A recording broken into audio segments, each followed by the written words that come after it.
Yes, ভয়ের শুরু এখানেই। কাছে দূরে যে যেখানে থেকে শুনছেন এই মুহূর্তে রেডিও সারাবেলা ৯৮.৮ FM ভৌতিক ঘটনা অবলম্বনে অনুষ্ঠান ভূতবেলা নিয়ে আপনাদের মাঝে হাজির হয়ে গেলাম আমি রাতুল, এবং আমার সাথে রয়েছে আজকের অতিথি এবং শাহাদুল। আপনারা আমাদেরকে শুনতে পাচ্ছেন আমাদের ফ্রিকোয়েন্সি ৯৮.৮ FM এর পাশাপাশি আমাদের রেডিও সারাবেলার যে ফেসবুক পেজটি রয়েছে সেখান থেকে, এবং সেই সাথে আমাদেরকে শুনতে পাচ্ছেন আমাদের ওয়েবসাইট www.radiosarabela.fm থেকে। তো যাই হোক, এই মুহূর্তে আর কথা বাড়াতে চাই না, যেহেতু একটু বিলম্ব হলো। তো আমি নিয়মকানুনগুলোতে চলে যেতে চাই, কোন কোন মাধ্যমে আপনারা আপনাদের কথাবার্তাগুলো আমাদের সাথে শেয়ার করতে পারবেন, আপনাদের ভৌতিক ঘটনাগুলো আমাদের সাথে শেয়ার করতে পারবেন। শুরুতেই আমাদের রেডিও সারাবেলার যে ফোন নম্বরটি রয়েছে সেটি শেয়ার করি, 01713484465। এই নম্বরে ফোন করতে পারেন যদি আপনার সাথে ঘটে যাওয়া ভৌতিক ঘটনা আপনি চান আমাদের স্টুডিওতে এসে শেয়ার করতে। এবং শুধুমাত্র আপনার ঘটনা হলেই হবে না, মানে যদি আপনি চান আপনার শোনা ঘটনা বা আপনি শুনেছেন কারো থেকে, যেমন আপনার দাদা দাদি নানা নানি বা বাবা মা, এমন কারো থেকে শোনা ঘটনা হলেও চলবে, আপনি সেসব ঘটনা আমাদের সাথে এসে আমাদের স্টুডিওতে এসে শেয়ার করতে পারেন। আর এছাড়া রয়েছে আমাদের মেইল অ্যাড্রেসটি। আমাদের মেইল অ্যাড্রেসে আপনি আপনার সাথে ঘটে যাওয়া ঘটনাগুলো লিখে পাঠাতে পারেন। তো আমাদের মেইল অ্যাড্রেসটি হচ্ছে bhoot.sarabela@gmail.com। আমি স্পেলিংটি বলে দিচ্ছি, BHOOT@SARABELA@gmail.com। তো যাই হোক, অনেক কথা হয়ে যাচ্ছে এই মুহূর্তে। আমি আপনাদেরকে জানিয়ে রাখি আমাদের সাথে স্টুডিওতে দুজন অতিথি আছেন, এবং আমার হাতে আজকে ভৌতিক কিছু ঘটনা রয়েছে যেগুলো আপনাদের পাঠানো ইমেল, সেই ইমেল দিয়ে আজকের অনুষ্ঠানটি শুরু করতে চাই। তো আমার হাতে এই মুহূর্তে যে মেলটি রয়েছে সেটি আমাদেরকে পাঠিয়েছেন সাদিয়া আফরিন ছন্দা। উনি যেভাবে আমাদেরকে লিখে পাঠিয়েছেন আমি ঠিক সেভাবেই পড়ে শোনাচ্ছি। হ্যালো, আসসালামু আলাইকুম। আমি সাদিয়া আফরিন ছন্দা। ভূতবেলায় পাঠানো এটি আমার দ্বিতীয় ঘটনা। এটি আমার এক নিকট আত্মীয়ের সাথে ঘটা ঘটনা। ঘটনাটা আমাদের কাছে লিখে পাঠিয়েছেন নাইমুর রহমান। এটি ওনার ছদ্মনাম লিখেছেন সাদিয়া আফরিন ছন্দা। যাই হোক, ঘটনায় যাওয়া যাক। ওনার সাথে ঘটে যাওয়া একটা বাস্তব অভিজ্ঞতা উনি আমাকে লিখে পাঠিয়েছিলেন কিছুদিন আগে। যখন ওনার সাথে ঘটনাটি ঘটে সেই সময়টা 2010 সালের শীতকাল চলছে। তখন বাংলাদেশের উত্তরাঞ্চল জুড়ে ধান কাটার মৌসুম চলছে। কুয়াশা ঢাকা বিকেল, টলটলে শিশির আর নিস্তব্ধ রাত। ঠিক এমনই এক সময়ে শুরু হয় এক অজানা আতঙ্কের গল্প। নাইমুর রহমান তখন শহরের একটা ভাড়া বাড়িতে থাকত। দোতলার ফ্ল্যাট, নিচতলার অংশ ভাড়া দেওয়া ছিল একজন অফিস কর্মীর পরিবারকে। ওদের বাসাটা ছোট কিন্তু পরিপাটি। বাবা মা দুজনে বেশ যত্নবান ছিলেন তাদের ছেলেকে নিয়ে। নাইম তখন স্কুলে পড়ে 10ম শ্রেণীতে। সামনে পরীক্ষা। এবারে গ্রামের ধান কাটার উৎসবে সে যেতে পারেনি। বলে রাখা ভালো রাতুল ভাই, সে সময় আমন ধান কাটার মৌসুম ছিল। সে বছর শীতটা যেন অন্য সব বছরের চেয়ে একটু বেশি অনুভব হচ্ছিল। বিকেল থেকেই ঘন কুয়াশা নেমে আসতো। রাস্তার ল্যাম্পপোস্টের আলোগুলো যেন একটা কুয়াশার মধ্যে ভেসে থাকা হলুদ পাখির মতো লাগত। নাইমদের গ্রামের বাসায় ধান কাটার কাজ চলছে, এজন্য নাইমের বাবা মা গ্রামে যাওয়ার সিদ্ধান্ত নিলেন। তাই পরদিন সকালে তারা চলে গেলেন। মা গ্রামে রওনা হওয়ার আগে নাইমের জন্য 1 সপ্তাহের খাবার রান্না করে রেখে গিয়েছিলেন ডিপ ফ্রিজ ভর্তি করে, এবং ছোট্ট একটা কাগজে লিখে রেখেছিলেন কোন দিন কোন খাবার খাবে। নাইম তার বাবা মা যাবে শুনে তার অন্তরে একটা হাসি ছিল, কারণ সে একা থাকবে, কেউ কিছু বকবে না, রাতের বেলা ব্যাডমিন্টন খেলবে বন্ধুদের সাথে। নাইমের চোখে মুখে একটা আনন্দের ছাপ, কিন্তু সেই হাসি মিলিয়ে যেতে বেশি সময় লাগেনি। প্রথম দিনটা বেশ ভালোই কেটেছিল। সন্ধ্যার পর বইপত্র গুছিয়ে রাখে এবং ফাইল গুছিয়ে রাখে, কারণ নাইমের কাল সকালে পরীক্ষা। তারপর ঘড়ির কাঁটা 9টার দিকে যেতেই ব্যাডমিন্টন হাতে এসে নিচে নেমে আসে। বাড়ির পাশেই একটা খেলার মাঠ। শীতের রাতেও ওখানে কিছু ছেলে ব্যাডমিন্টন খেলছে। আলো ঝাপসা, কুয়াশায় ভেসে থাকা বাতিগুলোও যেন মাঝে মাঝে ম্লান হয়ে যেত এবং মাঝে মধ্যে জ্বলে উঠত। খেলা শেষে প্রায় 9:30 নাগাদ নাইম বাসায় ফেরে। তখন রাস্তা ফাঁকা, বাতাসে হালকা কুয়াশা যেন ঢেউ খেলছে। বাড়ির মূল দরজার তালা খুলে ভেতরে ঢুকে ঠিক যেমনটা প্রতিদিন করে আজকেও তাই করল। বাড়িটা যেন আজকে একটু বেশি একা একা লাগছে। নিচতলার ভাড়াটিয়াদের রুম থেকে হালকা টিভির শব্দ আসছিল। মনে হচ্ছিল যেন সেই ঘরে একটা টিভি চ্যানেলের নিউজ শুনছে কেউ একজন।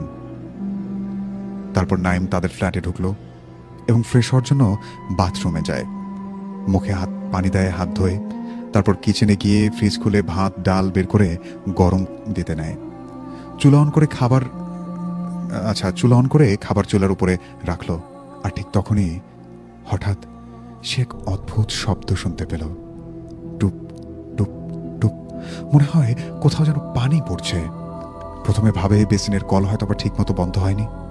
তাড়াতাড়ি গিয়ে সে একবার দেখে এলো যে সে ট্যাপ বন্ধ করেছে কিনা। কিন্তু সে যাওয়ার পর দেখে না, কোনো পানি পড়ছে না। সে কাজ ঝাঁকিয়ে আবারও কিচেনে ফিরে আসে।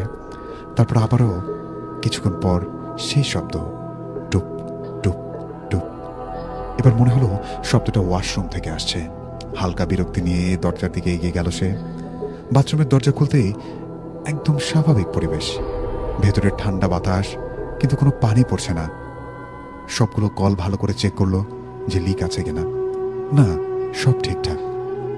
একটা অদ্ভুত স্যাঁতস্যাঁতে গন্ধ নাকে লাগলো, যেন পুরনো ভেজা কাপড় বা কাঁচা দেওয়ালের যেমন গন্ধ, ঠিক সেরকম। সে ফিরে এলো এবং ভাবলো নিচতলার বাসায় হয়তোবা ওয়াশরুম থেকে শব্দটা আসছে। গ্যাসের চুলার আগুন তখন টিমটিম করে চলছে। হালকাভাবে সে হাসলো এবং নিজেকে বোঝালো, এমন ঠান্ডায় মানুষ কত কিছুই না ভুল শুনতে পায়। রাত প্রায় 10টা পেরিয়ে গেছে। খাওয়া শেষ করে টেবিলে বসে মোবাইলে একটু ইউটিউব দেখতে শুরু করলো। বাইরে তখন কুয়াশা, জানালার কাছে জমে আছে শিশির। আচমকা সে শুনতে পেল চুলার সুইচ অন করার শব্দ। টিক। মনে হলো কে যেন গ্যাস স্টোভটা আবার চালু করেছে। চমকে উঠল নাইম। তাড়াতাড়ি উঠে কিচেনের দিকে গেল। দরজা খুলে ভেতরে তাকালো। কই, চুলা তো বন্ধ, আগুনও নিভে আছে, ঘরটাও তো পুরো অন্ধকার। আমি কি ভুল শুনলাম? নাইম একদম চুপ। মনে হলো বুকের ভেতর কেউ যেন কাচের বল ঘোরাচ্ছে ধপ ধপ করে। এবার নাইম একটা জোরে নিঃশ্বাস নিল। তারপর বলল, কিছু না, আমার একটা কল্পনা হবে হয়তোবা। কিন্তু ঠিক সেই মুহূর্তেই টিং করে কিচেনের ভেতর থেকে ভারী একটা স্টিলের পাত্র মেঝেতে পড়ে গেল। ওই শব্দটা যেন পুরো বাসাটাকে কাঁপিয়ে দিল। নাইম ছুটে গেল আবারও সেই কিচেনের দরজার কাছে। গিয়ে দাঁড়িয়ে রইল কিছুক্ষণ। ঘরে কেউ নেই, কিন্তু মনে হচ্ছে কেউ যেন ওর পেছনে দাঁড়িয়ে আছে। ঠিক নাইমের ঘাড়ের পেছনেই একটা শীতল নিঃশ্বাস ফেলছে। এটা দেখে তার সমস্ত শরীর যেন শিউরে উঠল। সে ধীরে ধীরে ঘুরে তাকালো, পেছনে কেউ নেই। তারপর হঠাৎ বাড়ির সব আলো নিভে গেল। পুরো দোতলা নিমেষেই যেন অন্ধকারে ডুবে গেল। নাইমের বুক ধকধক করছে, হাত কাঁপছে। সে দ্রুত মোবাইলের ফ্ল্যাশটা অন করতে গেল, কিন্তু কই, ফোনের স্ক্রিন তো চলছে না। সে বুঝতে পারলো না যে তার ফোন বন্ধ হয়ে গেছে নাকি নষ্ট হয়েছে, এবং বন্ধ হলে কখনই বা নষ্ট হলো, কারণ কিছুক্ষণ আগেই সে ইউটিউব দেখছিল। সে হাতড়ে নিজের রুমে ফেরার চেষ্টা করলো, কিন্তু কিচেনের মধ্যে কতক্ষণ সে ঘুরে যাচ্ছে, দেয়াল ছুঁয়ে হাঁটছে, কিন্তু কোথাও সে দরজা খুঁজে পাচ্ছে না। এভাবে পুরো রুমে চক্কর কাটছে। হঠাৎ করে কোথাও যেন ঠান্ডা কিছুর সাথে ওর আঙুলটা লাগলো। মনে হলো একটা হাত, একটা নরম ঠান্ডা হাত, কিন্তু নিঃসন্দেহে মানুষের হাত, এটা নিশ্চিত। নাইম এটা অনুভব করে ভয়ে চমকে পেছনে সরে গেল এবং পিছলে মেঝেতে পড়ে গেল। মেঝেতে পড়তেই কিছু একটা ভেজা আছে মনে হলো পানি, কিন্তু স্পর্শে গরম। সে ঘ্রাণ পেয়ে বোঝে এটা রক্তের মতো, রক্তের কাঁচা গন্ধের মতো। নাইম মনে মনে বলছে, আল্লাহ, এটা কি? সে নিচের দিকে তাকিয়ে কিছু দেখতে পারছে না, কিছু বুঝতে পারছে না, কিন্তু কিছু একটা গড়িয়ে গড়িয়ে তার পায়ের নিচ দিয়ে চলে গেল। একটা নরম ভারী একটা শব্দ ছপ করে উঠল। তার ঠিক পেছনে ফিসফিস করে কি যেন একটা আওয়াজ, ঠিক বোঝা যাচ্ছে না। নাইম ছিটকে ঘুরে দাঁড়ায় এবং চোখ বড় বড় করে দেখে, কিন্তু পেছনে কেউ নেই। শুধু এক মুহূর্তের জন্য মনে হলো জানালার কাচের ওপারে কেউ যেন তাকিয়ে আছে একজোড়া তীক্ষ্ণ দৃষ্টিতে, এবং সেই দৃষ্টিটা নাইমের চোখ ভেদ করে নাইমের হৃদয় যেন চিরে দিচ্ছে। এবং নিমেষের মধ্যেই তার ফ্ল্যাটে আলো চলে আসলো। সবকিছু যেন নিমেষেই স্বাভাবিক হয়ে গেল। কিচেনে গিয়ে দেখে মেঝেতে কিছু নেই, এমনকি স্টিলের যে পাত্র পড়ার শব্দটা সে শুনেছিল সেই কোনো শব্দ নেই সেখানে। সে একদম নিশ্চুপ বসে পড়ে মেঝেতে এবং নিঃশব্দে দোয়া পড়তে থাকে মনে মনে।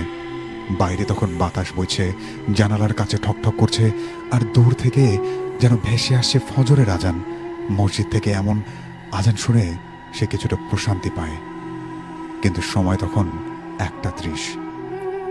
সেই রাতটা ছিল নাইমুর রহমানের জীবনে দীর্ঘতম একটা রাত। ফজরের আজান হয়েছে ভেবে সে ভাবলো এখন হয়তো খারাপ কিছু ঘটবে না, তাই নামাজে যাওয়ার সিদ্ধান্ত নিল। তার শরীর কাঁপছে, চোখে তার লাল রেখা।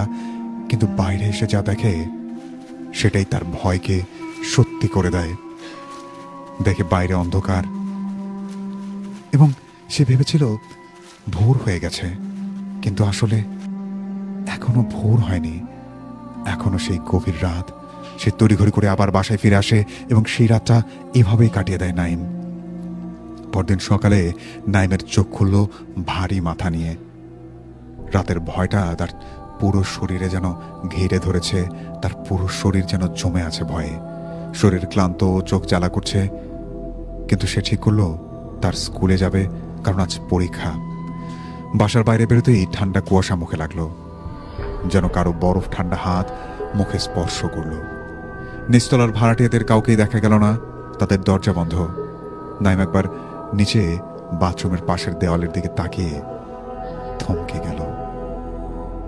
ওই লালচে দাগটা এখনো আছে, কিন্তু শুকিয়ে বাদামি হয়ে গেছে।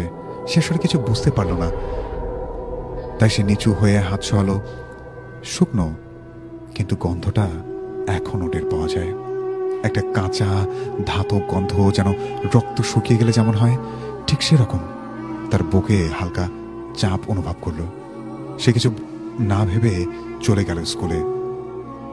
সেদিন সারাদিনই নাইমের মনের অবস্থা খুব একটা ভালো ছিল না।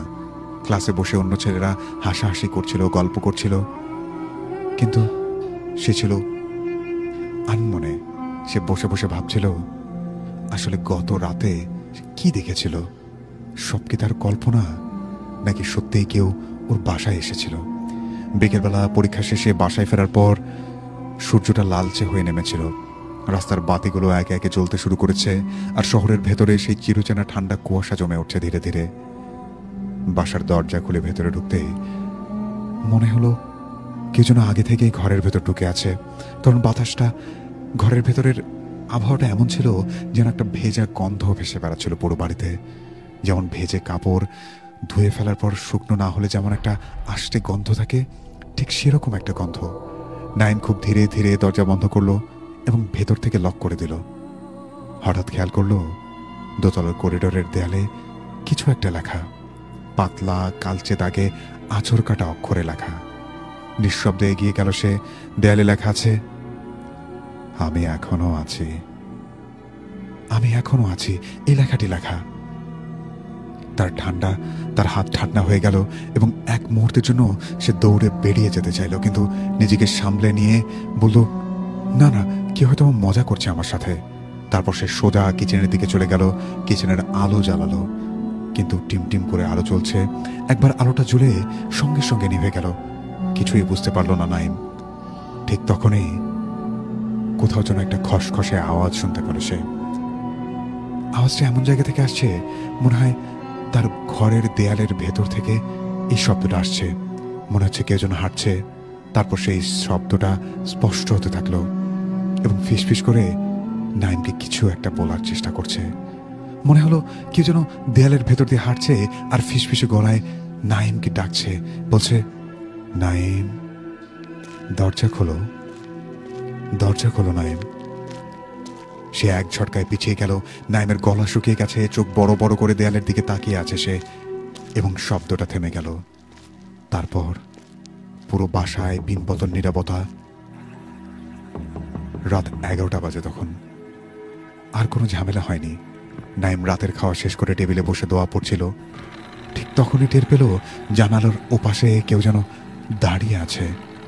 জানালার কাছে ধোঁয়ায় ভরা কুয়াশা জমেছে, কিন্তু তার ভেতর দিয়ে একটা স্পষ্ট ছায়া দুলে উঠল। একদম স্থির না, নড়ছে। সে ধীরে ধীরে জানালার দিকে এগোতে লাগলো। কাছের খুব কাছে গিয়ে তাকাতেই দেখলো একটা মুখ, অদ্ভুত ফ্যাকাশে, ঠোঁট নেই, শুধু চোখ দুটো স্থির হয়ে তাকিয়ে আছে নাইমের দিকে। এক মুহূর্তে কাচের ওপরে জমে থাকা কুয়াশার ভেতর থেকে সে যেন মিলিয়ে গেল। সে ভয়ে ভয়ে ছিটকে পিছিয়ে গেল এবং চেয়ার উল্টে মেঝেতে পড়ে গেল প্রচন্ড জোরে। আলো নিভে গেল আবার। পুরো দোতলাটা এবার যেন অন্ধকারে ডুবে গেল। শুধু বাইরে থেকে একটা কুকুরের হাহাকার শোনা গেল। শোনা যাচ্ছে দূর থেকে একটা কুকুর এক ডাকে, এক সুরে ডেকে যাচ্ছে ঘেউ ঘেউ করে। নাইম দৌড়ে নিজের রুমে ঢুকে দরজা বন্ধ করলো। বিছানায় বসে চোখ বন্ধ করে দোয়া পড়তে লাগলো, কিন্তু তার কানে আসছে অদ্ভুত রকমের আওয়াজ, যেন কেউ খুব কাছ থেকে নিচু গলায় ওর নাম ধরে ডাকছে সেই দেয়ালের ভেতর থেকে। নাইম, নাইম, দরজা খোলো নাইম। সে কান চেপে ধরলো এবং চোখ বন্ধ করলো, কিন্তু আওয়াজটা এবার আরো কাছে থেকে এলো। দেয়ালের ভেতর থেকে যেন নিঃশ্বাস পড়ছে এবং সেই নিঃশ্বাস নাইমের কাঁধে এসে পড়ছে, সেই শীতল একটা নিঃশ্বাস। এমন সময় দরজায় ঠক ঠক করে একটা শব্দ হলো, ঠক ঠক ঠক। একবার ধীরে ধীরে, প্রথমবার যেন হলো একবার, দুবার, তারপর একেবারে নিস্তব্ধ। আর কোনো ঠকঠকে আওয়াজ, ঠকঠক কোনো আওয়াজ নেই সেই দরজায়। সে কাঁপা কাঁপা হাতে দরজার কাছে গেল এবং দরজার ফাঁক দিয়ে বাইরে তাকানোর চেষ্টা করলো, কিন্তু বাইরে কেউ নেই। কিন্তু দরজার নিচ দিয়ে দেখা গেল দুটি কালচে দাগ, যেন কেউ ভেজা পা নিয়ে দাঁড়িয়ে আছে। আর সেই দাগটা ধীরে ধীরে সরছে, আর দরজার নিচ দিয়ে ভেতরে ঢুকছে সেই কালচে ভেজা দাগটি। নাইম দরজার হাতল শক্ত করে ধরে বসে রইল এবং নাইমের যেন শ্বাস আটকে যাচ্ছে। ঠিক তখনই দেয়ালের দিক থেকে ফিসফিস করে আওয়াজ এলো, নাইম, তোর মা তোকে একা রেখে গেছে, আমি আছি এখানে, ভয় পাস না। সে এক মুহূর্তেই চিৎকার দিয়ে দরজাটা খুলে বাইরে চলে এলো। দোতলার করিডোরে এসে দেখলো সব আলো বন্ধ, শুধু এক কোণে হালকা চাঁদের আলো পড়ছে জানলা দিয়ে। আর মেঝেতে ভিজে ভিজে একটা দাগের শাড়ি। একটা পায়ের ছাপ থেকে শুরু করে সোজা দেয়ালের গায়ে যেন সেই পায়ের ছাপটি উঠে গেছে, যেন কেউ দেয়াল বেয়ে উপরে উঠছে। সে ভয়ে ভয়ে পিছিয়ে গেল। হঠাৎ দেয়ালের ভেতর থেকে যেন একটা ভারী শব্দ, ধপ। দেয়ালের মাঝখানে ফুলে উঠেছে, যেন কেউ ভেতর থেকে ঠেলে বাইরে বেরিয়ে আসতে চাইছে। নাইম ছুটে গিয়ে নিজের ঘরে ঢুকে দরজা বন্ধ করলো, চেঁচিয়ে দোয়া পড়তে লাগলো। আর বাইরে সেই ফিসফিসানি ঘুরছে ঘুরছে করিডোর জুড়ে। হালকা পায়ের আওয়াজ, সেই পায়ের আওয়াজ উঠছে সিঁড়ি বেয়ে উপরে উঠছে আর নিচে নামছে। সেই সিঁড়ির আওয়াজটা এতটাই তীব্র ছিল যেন নাইমের বুকের ভেতরে একবার কেউ উঠছে নামছে। এরপর নাইমের আর কিচ্ছু মনে নেই। সকাল হলে এসে দরজা খুললো। সবকিছু স্বাভাবিক, আলো, বাতাস, কোনো দাগ নেই। কিন্তু সে যখন দেয়ালের দিকে তাকালো, তার বুকটা যেন আটকে উঠল। গত রাতে আঁচড়ের জায়গায় এখন একটা পরিষ্কার দাগ, যেন নখ দিয়ে দেয়ালে আঁচড় কাটা। আর নিচে লেখা, আজ রাতে আবার আসবো। দেয়ালে লেখা, আজ রাতে আবার আসবো। নাইমের বাবা মা তখনও গ্রামে। ওর ফোনে সিগন্যাল আসছিল না, বারবার কল দিয়েও কোনো সংযোগ পাচ্ছিল না নাইম। সেদিন দুপুরে নিচতলার ভাড়াটিয়া উঠে আসে এবং তাদের ঘরের বাথরুমে রাতভর নাকি কেউ ট্যাপ খুলে রেখেছিল। পানি পড়ছিল সারাক্ষণ, কিন্তু সকালে দেখে ট্যাপ বন্ধ, একেবারে শুকনো। আর দেয়ালের ওপাশ থেকে রাতে একটা মেয়ের কাদার আওয়াজ আসছিল। সকালের আলোটা সেদিন ঠিকভাবে উঠছিল না। পুরো বাড়িটা যেন অন্ধকারের মতো অন্ধকারে ডুবে আছে। রাতের সেই শব্দ, দরজার ওখানে দেখা যাচ্ছে সেই ছায়া, যেন সবকিছু অদ্ভুত ভাবে দাগ কেটে গেছে নাইমের মনে। মোবাইলটা তখনও টেবিলের উপরে পড়েছিল। স্ক্রিনের শেষ কলটা দেখা যাচ্ছিল আম্মা, 2:37। আচ্ছা, 2:37 AM। নাইম দেখেছিল, কিন্তু কলটা রিসিভ করতে পারেনি। হয়তোবা তখনই সেই দরজার পেছনে কিছু একটা দেখেছিল। এদিকে সকাল গড়িয়ে বিকেল হয়ে যায় পরদিন। নাইমের মা তাকে কল করে তাকে পায় না, তাই তার প্রতিবেশী শাহিন চাচাকে কল দিয়ে নাইমকে খোঁজ নিতে বলেন। প্রতিবেশী শাহিন চাচা দরজায় ধাক্কা দেন এবং ভেতর থেকে কোনো সাড়া না পেয়ে তিনি খোঁজ নেন যে আজ নাকি নাইম বাসা থেকেই বের হয়নি। তাই তিনি আরও চিন্তায় পড়েন এবং শেষমেশ তিনি দরজা ভেঙে ভেতরে ঢোকার সিদ্ধান্ত নেন এবং পরিবারের ফ্যামিলির আরও কয়েকজনকে ডেকে নিয়ে আসেন এবং দরজা ভেঙে ভেতরে ঢুকতেই দেখেন নাইম সেই ডাইনিংয়ের মেঝেতে বসে আছে এবং দেয়ালের দিকে অদ্ভুতভাবে এক দৃষ্টিতে তাকিয়ে আছে। তার মুখ একদম ফ্যাকাশে, ঠোঁট কাঁপছে। তার সামনে মেঝেতে ছড়িয়ে আছে কয়েকটা পুরনো ছবি আর একটা পুরনো শিশির ভেজা কাফনের কাপড়। কেউ বুঝতে পারলো না এগুলো কিভাবে নাইমের কাছে। খবর পেয়ে তার বাবা মা সেই সন্ধ্যায় গ্রাম থেকে ছুটে আসেন। মা ছেলের মুখ দেখে চিৎকার করে কেঁদে ওঠেন আর চিৎকার করে বলেন, নাইম, আমার বাচ্চাটা, তুই এমন হয়েছিস কেন? কি হয়েছে তোর? নাইম তখনও এক দৃষ্টিতে দেয়ালের দিকে তাকিয়ে আছে আর বিড়বিড় করে কি যেন বলে যাচ্ছে। এত কথার মাঝেও নাইম কারো সঙ্গে কোনো কথা বলছে না। নাইমের বাবা কাঁপা কাঁপা হাতে ছেলের কাঁধ ধরেন এবং বলেন, বাবা, তুই কাকে দেখছিস? কি হয়েছে তোর সাথে? নাইম ধীরে ধীরে মাথা ঘুরিয়ে তাকায়, তারপর নিচু গলায় বলে, ওরা এখনো দেয়ালের ভেতর থাকে আব্বা। আমি ওদেরকে বের করে ফেলেছি। হ্যাঁ, ওরা ছাড়বে না আমাকে। চারপাশে শুধু বাতাসের শব্দ আর দেয়ালের এক কোণে সেই মৃদু ফিসফিসানি, যেন কেউ হাসছে যেন খুব কাছে থেকে। মা কাঁদছিলেন, বাবা দিশেহারা হয়ে ছেলের কাঁধ নাড়াচ্ছিলেন। আর ঠিক তখনই নাইমের শরীরটা হঠাৎ কেঁপে উঠল। চোখ দুটো উল্টে গেল, মুখ দিয়ে ফেনা বেরোচ্ছে আর বুক থেকে বেরোচ্ছে অজানা গর্জন মিশ্রিত শব্দ, যেন গড় গড় করছে। ভেতর থেকে মনে হচ্ছে আরেকজন কথা বলছে নাইমের মাঝ থেকে। পুরো ঘরটা মুহূর্তের মধ্যে হিম হয়ে গেল। বাবা ছেলেকে ধরে ফেলার চেষ্টা করলেন, কিন্তু নাইম এমন শক্তিতে ঝাঁকাচ্ছিল যেন পাথরের মতো হয়ে গেছে। চোখে কোনো দৃষ্টি নেই, ঠোঁট নাড়ছে।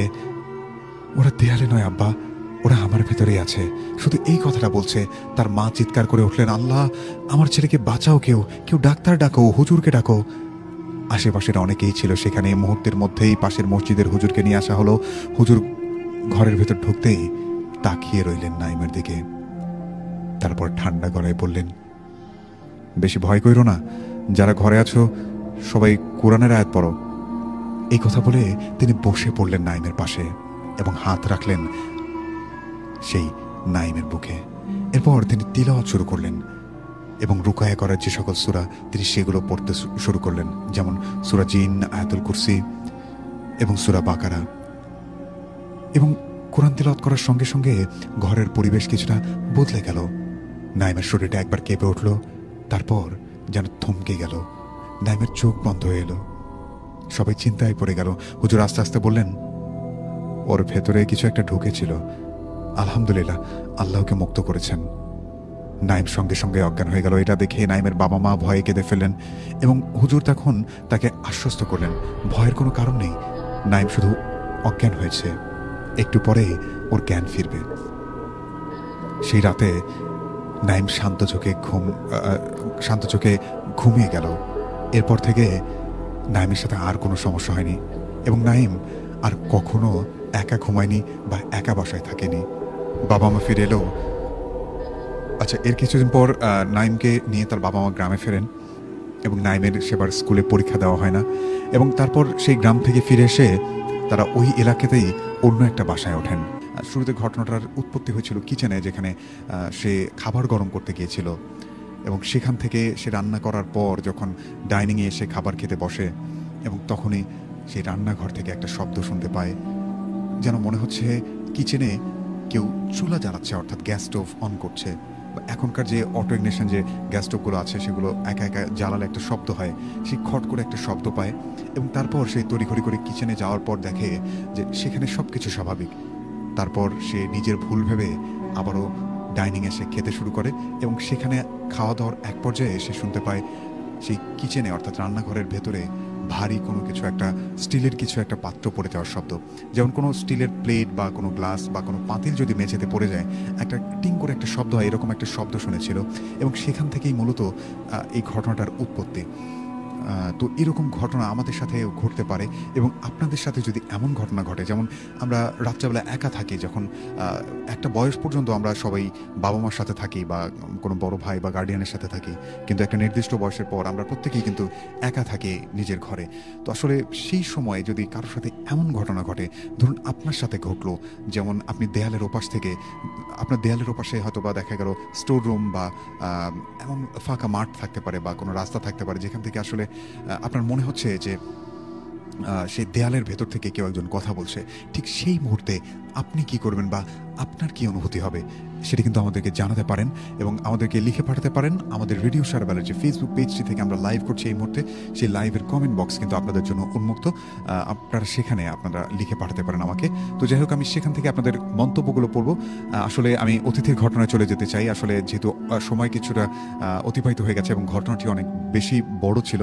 আমাদেরকে লিখেছিলেন ইউনুস আলী, লিখেছিলেন আমাদেরকে শান্তনা ইয়াসমিন, লিখেছিলেন আমাদেরকে পর্ণা ভাইয়া, আপনি অনেক সুন্দর, ধন্যবাদ। আরিফুল ইসলাম আকাশ ছিলেন আমাদের সাথে, মেহটুমুরের বিল থেকে ছিলেন আব্দুল আল মানিক ছিলেন আমাদের সাথে, আরিফুল ইসলাম আকাশ চৌধুরী, খন্দকার মেহেদি হাসান মানও লিখেছিলেন আজকে আমার মনটা ভালো নেই, শুনছি ঢাকা থেকে। ভাই আপনার জন্য অনেক অনেক ভালোবাসা, আমরা আছি আপনার জন্য সবসময়, ভূতবেলা আছে, রেডিও সারাবেলা আছে।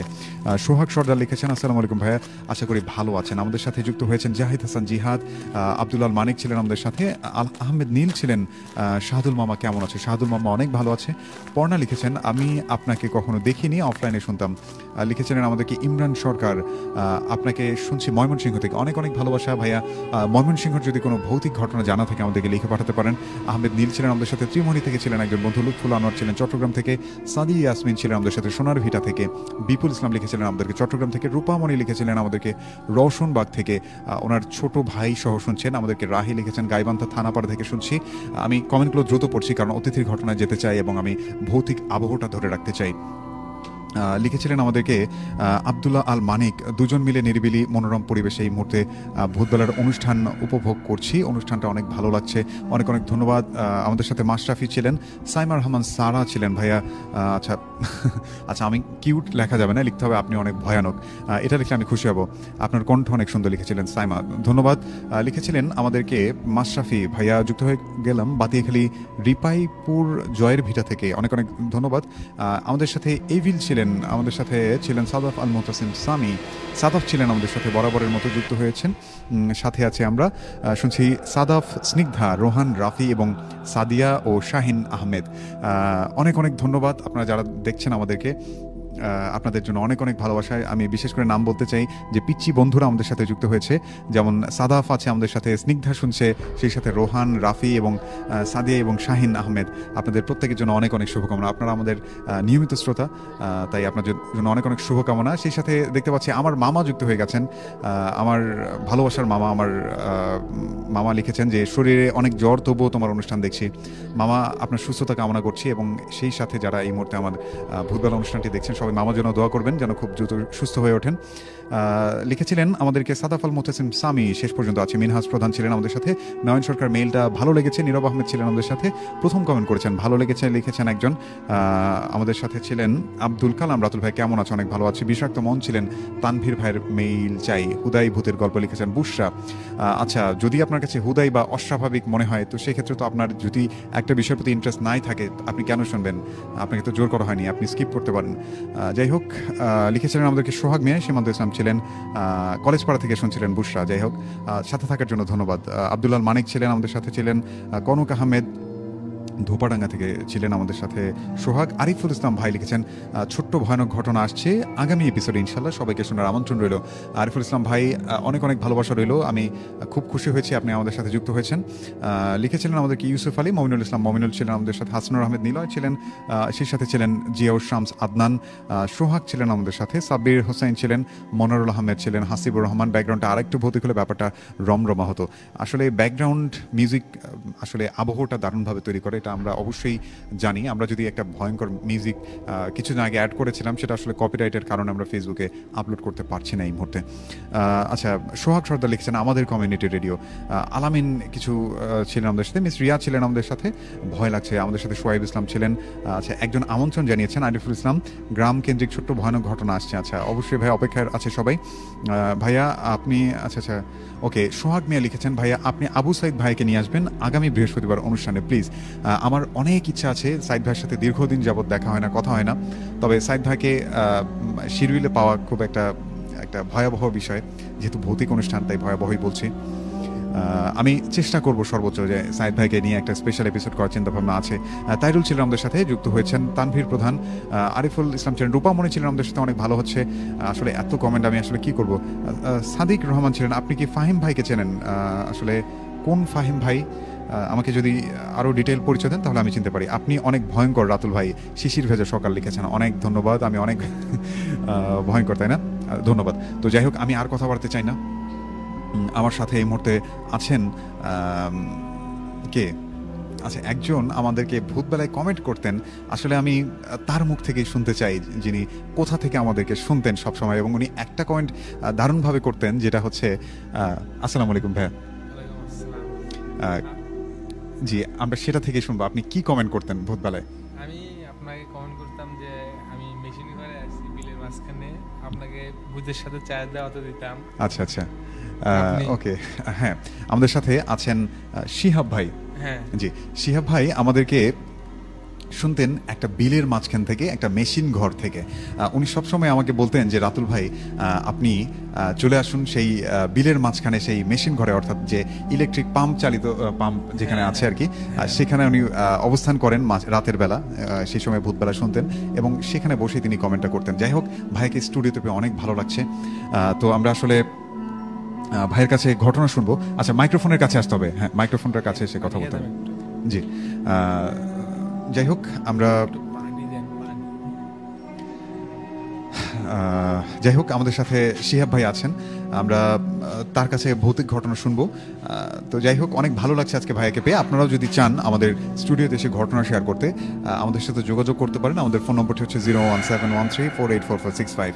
যারা নেক্সট এপিসোডে আমাদের ভূতবেলায় আসতেছেন তারা চাইলে এই নাম্বারটিতে এই মুহূর্তে আপনি ফোন করতে পারেন অথবা মিসড কল দিতে পারেন। আমরা আপনার নাম্বারটি নোট করে রাখবো। আমাদের ফোন নম্বরটি হচ্ছে 01713484465। আমি নাম্বারটি আরও বলবো, আপনি যদি ভুলে যান সেক্ষেত্রে রেডিও সারবেলার ফেসবুক পেজে আপনি সার্চ করতে পারেন বা একটু অ্যাবাউট সেকশনে আমাদের নাম্বারটি পেয়ে যাবেন। যাই হোক, আর কথা বলতে চাই না ভাই, আপনারা অনেকে অপেক্ষা করছেন ভৌতিক ঘটনা শোনার জন্য। তো শিহাব ভাই, আপনি আজকে আমাদেরকে কোন ঘটনা শোনাবেন? আজকে আমি ঘটনা শোনাবো আমার নিজের সম্পর্কে, যা 2 বছর প্রায় হবে। জি, আমার নিজের সাথে ঘটে যাওয়া একটি ঘটনা শোনাবো। ওকে, হ্যাঁ, আমরা শুনবো। আমি সেই দিনে আমার হলো নানি বাড়িতে অনুষ্ঠান ছিল একটা, আমার হলো মামাতো ভাইয়ের আকিকা আর কি। সেদিন আমি বিকালে সাইকেল নিয়ে যাই, যাওয়ার পরে মনে করেন আসতে অনেক রাত হয়ে যায়। অনেক রাতে মনে করেন রাত 2টার মতো বাজে। রাত 2টা বাজে, আমি 2টা হবে না, 12টা 12:30 বাজবে। 12টা 12:30টার দিকে আমি বাসার দিকে রওনা দিই। বাসার দিকে রওনা দেওয়ার কারণে যে সাইকেল নিয়ে যাচ্ছি, যাওয়ার পথে আমি অনেক সাইকেলের পিছনে অনেক ভয়াবহ কিছু আসতেছে এরকম আর অনুভব করতেছি, কিন্তু পিছনে কিছু নাই। এইভাবে আমি যাচ্ছি। তারপরে কিছু দূর যাওয়ার পরে 2টা কুকুর আমাকে ধরে দাবার দেয়, সাইকেল নিয়ে আরও অনেক জোরে যাই। তো এইভাবেই আমার বাসার দিক পর্যন্ত যাই। আমার সাথে কিছু আমার নানি বাড়ির থেকে কিছু খাবারও দিছিল বাসায় দেওয়ার জন্য। সে বাসায় সেই খাবারগুলো দিয়ে আমি আরেকটা বাসায় যাব। আমাদের বলে রাখি, আমাদের 2টা বাসা। আচ্ছা, একটা বাসায় আমি আমার আম্মু আব্বু থাকে, আর একটা বাসায় আমি একাই থাকি। ওখানে বাসায় আমার নানি বাড়ির থেকে যেগুলো দিছিল ওগুলো দেওয়ার পরে সাইকেলটাকে রাখে হাইটে আমি ওই বাসায় যাচ্ছি। যার পথে একটা ব্রিজ আছে, ওই ব্রিজে কিছু বছর আগে একজন গোসল করতে গিয়ে মারা গেছে আর কি। মানে মনে করেন গোসল করতে গিয়ে আমরা ঝাপাঝাপি করেন না ব্রিজ থেকে, মাইকের কাছে আসতে হবে। ব্রিজ থেকে ঝাঁপ দেয় না, মাইকের কাছ থেকে ব্রিজ থেকে ঝাঁপে না, ওরকম করে আমরাও তো এখন ঝাঁপাঝাপি করি ওই ব্রিজেই। আচ্ছা আচ্ছা। ওই ব্রিজে ওখানে গিয়ে যাইতেছি আমি, ব্রিজের কিছুটা কাছে যাই, কিছুটা কাছে যাওয়ার সাথে সাথে ব্রিজ থেকে তলে মনে করেন যে 4-5 জন ঝাঁপাঝাপি করতেছে, মানে এত শব্দ হচ্ছে ব্রিজে। আমি কিছু একটু ফাঁকে আছি ব্রিজের, কিন্তু আর ব্রিজের উপরে যাওয়ার সাহসও পাচ্ছি না, আবার ঘুরেও আসতে পারতেছি না। যে বাসায় এখন আর রাখে আসলাম, আম্মু তো দুয়ার দিছে, সব গেট লাগাইছে, এখন আমি কি যাই আবার ডাক দিলে কেমন একটা না, আমার তো যাইতেই হবে। তা আমি এখন ওই অবস্থায় এলো, কোনো দিকে না থাকে, শব্দ হইতেইছে অনবরত। মনে করেন 1-2 জন 3-4 জন যা পানিতে ঝাঁপলে যেরকম শব্দ হয় ওরকম অনেক জোরে শব্দ উঠেছে। তারপরও আমি সোজা যাচ্ছি ওই ব্রিজের উপর দিয়ে, মানে কোনো দিক তাকাইতেছি না, একদম সোজা যাচ্ছি। সোজাই গিয়ে আমি আমার রুমে ঢুকলাম, ঢোকার পরে আমি শুয়ে পড়লাম, কিন্তু আমার কিছু ভালো লাগতেছে না, খালি এরকম মনে হচ্ছে। তো আমার ফির আর একটা অভ্যাস আছে, বলে আলো রাত্রে মাঝে মধ্যে লাইট আর পলো দিয়ে মাছ মারা নি। আচ্ছা আচ্ছা, মানে গ্রামের ভাষায়, হ্যাঁ গ্রামের পরিস্থিতি, মানে যে মাছ মারা তো না কি রাত্রে একটু ঘোরা বলে, হ্যাঁ ভুতিয়ে বলে, ওই ভুতিয়ে মারি, একটু মাছ পাই না পাই একটু ঘোরার মজা করি। মাছ মারতে যাই, ভালো লাগতেছে না দেখে আমি লাইট একটু চার্জ দিয়ে আধা ঘন্টা পর পর মাছ মারতে বাড়াই, তখন প্রায় বাজে 1টার মতো। আচ্ছা, বাড়াতে একটা আমাদের বাড়ির সামনে বিরাট বড় বিল, অনেক বড়, ওখানে বাড়ানোর পর মাছ মারতেছি, কিন্তু মাছ মনে করেন যে পাইতেছি না, কিন্তু মাছ মারতে মারতে আমি অনেক দূর চলে গেছি। বিলের শেষ প্রান্তে একটা তেঁতুলের গাছ আছে, যেটাতে আমরা জোর তেঁতুলের গাছ বলি। ওখানে নাকি অনেক ঘটনাই ঘটছে, ওখানে থাকে তেঁতুলের গাছের নিচেই আবার একটা বড় মন্দির আছে, মণ্ডপ। ওখানে আমরা দিনে গিয়া তেঁতুল বাইরে খাই আসি, অনেক দূরে, মনে করেন বিলটা 1 কিলোমিটার হবে, অনেক তেঁতুল বাইরে খাই আসি, সেই জায়গা পর্যন্ত যাই, কিন্তু আমরা মাছ পাই নাই। কিন্তু সেই জায়গা থেকে আসার পথে আমার মনে করেন যে আমি আসতেছি, আমার পিছু কে জানে আসতেছে, আমি পেছনে দেখি কিছু নাই, আমি একাই, আমার সাথে কেউ নাই। তারপরও আমি আসতেছি, আমার পিছু কে যেন আসতেছে, মানে আপনার মনে হচ্ছে যেন আমার মনে হচ্ছে যে আমার পিছনে কেউ যেন আসতেছে, এটা আর কি। তো এইভাবে আমি আস্তে আস্তে মনে করেন যে কিছুটা রাস্তা আসার পরে আমি ভাবলাম যে এটা আমার ভাবনা হতে পারে না, কোনো কিছু হইতে পারে। তারপরে আমি ফিরলো, যখন মাছ মারতে যাই, তো আমার ফির একটা বন্ধুদের সাথে মিশে একটা বদ অভ্যাস ছিল, সিগারেট বা একটা ম্যাচ আমার সাথে থাকতো, কারণ আমার এগুলা গেলে লাইটার বা কিছু থাকার লাগে একটা সাথে, একাই যাই না। আমি আমার পকেটে সিগারেট ছিল, সিগারেটটা আমি জ্বালাইছিলাম, জ্বালানোর পরে আমি মনে করেন যে সিগারেটটা জ্বালায় আসতেছি, তখন আমার সিগারেটটা জ্বালানোর পরে আসতে আমার তখন আর কোনো সমস্যা হইতেছে না, তেমন কোনো একটা সমস্যা, কোনো শব্দ বা কিছু হইতেছে না। আমি আস্তে আস্তে খাইতেছি শেষ যে না হয়, এই কারণে আস্তে আস্তে খাইতে আসতেছি আমি। এরকম করে আস্তে আস্তে আমার তো বিলের মাছ বরাবর আসে, আমার মনে করেন যে শেষ, মনে করেন শেষ, আর কিছু নাই। এখন ওখানে মনে করেন যে আর কিছুক্ষণ আসার পরে আমার মনে করেন যে একটা মাছ দেখলাম, বড় শৌলের মতো, শৌল হবে হয়তো, ওটাকে আমি ছাপাই, কিন্তু পরে না। এরকম করতে করতে একটা বড় ডিগির কাছে আমাকে নিয়ে গেছি। ডিগির কাছে নিয়ে যাওয়ার পরে আমি পরে তো ডিগিতে হচ্ছে, আমি তো ডিগিতে নামতেছে না, ডিগি সাইড দিয়ে খেলে থাকতেছে, ডিগিতে নামতেছে না। এইভাবে আমি মনে করেন যে অনেকক্ষণ দাবড়াদাবড়ি করার পর বুঝলাম যে এটা মাছ হয়তো না, নাহলে আমার পিছু নিচে। এভাবে করে আমি ওটার আশাবাদ দিয়ে আমি বাড়ির দিকে আবার রওনা করি। আচ্ছা, এইভাবে বাড়ির দিকে রওনা করতে, বাড়িতে অনেক দূরে, আরো তো 1/2 কিলোর মতো জায়গা হবে, বিলের মাছতে হাঁটতে আমার পানির ভিতরে অনেক সময় লাগতেছে। এরকম পানির ভিতরে আমিও হাঁটতেছি, আমার পায়ের সাথে সাথে আরো একটা পায়ের শব্দ হইতেছে, যে পায়ের আমার সাথে আরো কেউ হাঁটতেছে, কিন্তু চারিদিকে আমি লাইট মেরে দেখি, কিন্তু কেউ নাই। আমার অনুভব হচ্ছে আমার পাশে আশপাশে কেউ আসতেছে, এভাবে অনুভব করছে। কিন্তু আমার কাছে তখন ফোন ছিল, আমি ফোন সবসময় নিয়ে যাই, তাই ফোনে তো মনে করেন যে তখন আমি কি করি, ইউটিউব থেকে একটা সুরা মনে করেন যে আমি চালাই দিই, জি আমি তেমন সুরা পারি না, এই কারণে আমি সুরে চালাই দিয়ে আমি ফোনের সাথে সাথে আস্তে আস্তে বলতে বলতে আস্তে আস্তে আগাইতেছি। আচ্ছা এইভাবে বাড়ির কাছে আইসা মনে করেন যে বাড়ির ভিতরে বাড়িতে ঢুইকা আমি বসি আর ভাবতেছি এগুলো আমার সাথে কি হলো। তারপরে দেখি আমার রাত্রে শোয়ার পরে দেখি রাত 2টা 3টা 4টার দিকে চালের ভিতরে কি যেন ঢিল দিতেছে। আচ্ছা আচ্ছা এভাবে ঢিল দিতেছে, পরের দিন ঢিল দিতে আমি মনে হচ্ছে বুঝতেছি বাইরে আর বাড়াতেছি না, ওইরকম হওয়ার কারণে আমার তো সাহস আর কুলাইতেছে না যে বাইরে বাড়াবো। আমি কেমন একটা লাগতেছে না, একাই একটা বাড়িতে, আমার তো আর একটা বাড়ি ফির আশপাশে তেমন বাড়িও নাই, এভাবে বাড়াইনি, আমি ওইভাবেই ঘুমাই গেছি, কোনোদিন শব্দ না হয়। পরের দিন সবাই জিজ্ঞাসা করলাম যে আমার চালে কেউ ঢিল দিছে গেলে রাত্রে অনেক, কিন্তু কেউ বলতে পারে না, সবাই বলতেছে যে হলো আমি তো শুনি নাই, কিছু জানি না। এই ছিল আর কি আমার এই ঘটনাটা। যাই হোক, আমাদের সাথে শিহাব ভাই ছিলেন, ওনার সাথে ঘটে যাওয়া একটা ভয়ঙ্কর অভিজ্ঞতা আমাদের সাথে শেয়ার করলেন।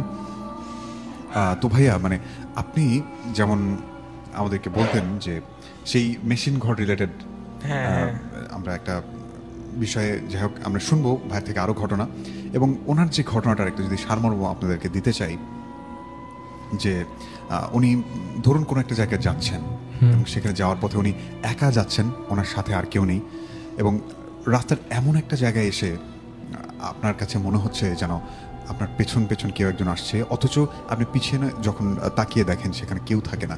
তো এইরকম একটা পরিবেশে আপনার কি অনুভূতি হবে আমাদেরকে কমেন্টের মাধ্যমে জানিয়ে দিতে পারেন। এবং রাত্রেবেলা অনেক সময় হয় যে, যেমন যাদের হচ্ছে টিনের ছাউনি বাসা, তো সেক্ষেত্রে দেখা যায় যে টিনের ছাউনিতে যদি হচ্ছে সামান্য একটা ডাল বা কোনো একটা ফল যখন থাকে, গ্রীষ্মকালে যখন কোনো ফল পড়ে, আম যেমন, দারুণ একটা শব্দ হয়, তো ঠিক সেই মুহূর্তগুলোতে দেখা যায় যে হঠাৎ করে চমকে উঠতে হয়।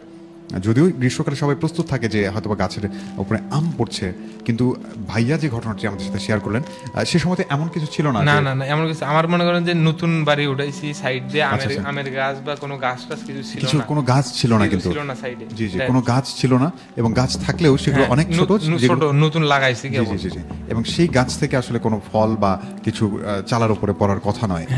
তো যাই হোক, এরকম একটা ঘটনা ছিল, অদ্ভুত ধরনের একটা ঘটনা।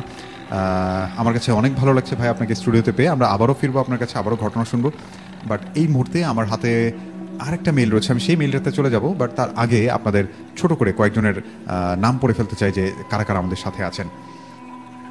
তো দেখতে পাচ্ছি আমাদের সাথে এসকে সাব্বির হোসেন ছিলেন। আর একটু ভয়ানক গল্প বলেন ভাই। আচ্ছা, আর একটু ভয়ানক গল্প বলবো, তাই না?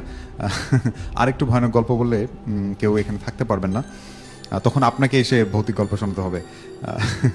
রফিক লিখেছেন, রাতুল ভাই শুনছি রাধাকৃষ্ণপুর থেকে, ভয় লাগছে চালিয়ে যান। মাশরাফি লিখেছেন, গাইবান্ধার কোন পাশে? আচ্ছা আচ্ছা, রেডিও সেন্টারটা কোথায়? আপনি যদি গাইবান্ধায় আমাদের কমিউনিটি রেডিও সারাবেলাতে আসতে চান, সেক্ষেত্রে আপনি সর্বপ্রথম জেলা পরিষদ মোড়ে আসবেন। সেখানে আসার পর কোনো পাবলিক যে যানবাহনগুলো রয়েছে তাদেরকে বলবেন এসকেএস ইন যাবেন, এসকেএস ইন বলতে হবে, কিন্তু সেই এসকেএস ইনের কথা বলে আপনাদেরকে নিয়ে আসবে। তো সেখানে আসার পরে আপনি যদি গেটে এসকেএস ইনের যে গেট রয়েছে সেখানে এসে বলবেন যে রেডিও সারাবেলা কোন দিকে, তারা আপনাদেরকে দেখিয়ে দেবে।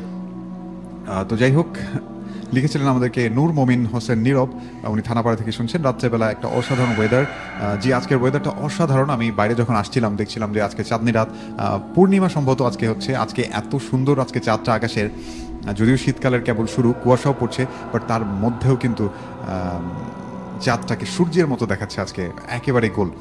আপনারা চাইলে এখনও দেখে আসতে পারেন, যদি ভয় লাগে তাহলে রুমের মধ্যে থাকেন। লিখেছিলেন আমাদেরকে, ভাইয়া ইমেল চাই, ভয় লাগে ইমেলগুলো শুনতে। নূর মমিন ছিলেন আমাদের সাথে। ফার্স্ট গল্পটা ভালো লাগলো ভাইয়া, মাঝে মধ্যে আমি চিন্তা করি রাতুল ভাইয়া যে কারণে, আচ্ছা নূর আবদুল্লাহ আল মানিক, সরি মোহাম্মদ আবদুল্লাহ আল মানিক লিখেছেন, আমি মাঝে মাঝে চিন্তা করি রাতুল ভাইয়া যে কোনো কারণে একটা সময় রেডিও সারাবেলাকে সময় দিতে না পারলে আচ্ছা এত সুন্দর ভৌতিক গল্পগুলো কিভাবে উপস্থাপন করবে।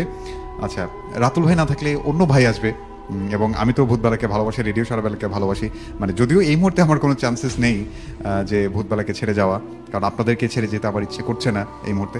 তবে হয়তো বা দেখা যাবে ফিউচারে একটা সময় আমাকে এই কথাটা মাথায় রাখতেই হবে যেমন সব ভালোরই একটা শেষ থাকে, তো হয়তোবা এটারও একটা ইতি টানতে হবে আমার, সেটা হয়তোবা কর্মক্ষেত্রে যুক্ত হবার পর বা ক্যারিয়ারে ভালো কিছু করার পর।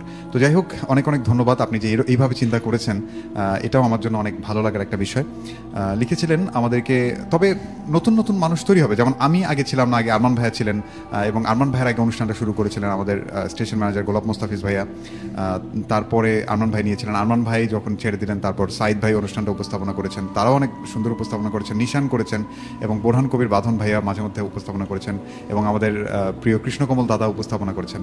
আসলে যখন একটা মানুষ কন্টিনিউয়াসলি একটা প্রোগ্রাম করে, তো আমাদের আসলে অভ্যস্ত হয়ে যাই আমরা সেই মানুষটাকে নিয়ে, যে আসলে তাকে ছাড়া চলবে কিনা। অবশ্যই চলবে।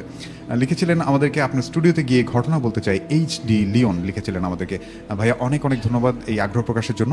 আপনাকে একটা নাম্বারে ফোন করতে হবে, আমি ফোন নম্বরটি নোট করুন আপনি, 01713484465, এই নাম্বারে আপনি ফোন করবেন আমাদেরকে, অথবা মিস কল দিলেও আমরা আপনার সাথে যোগাযোগ করব।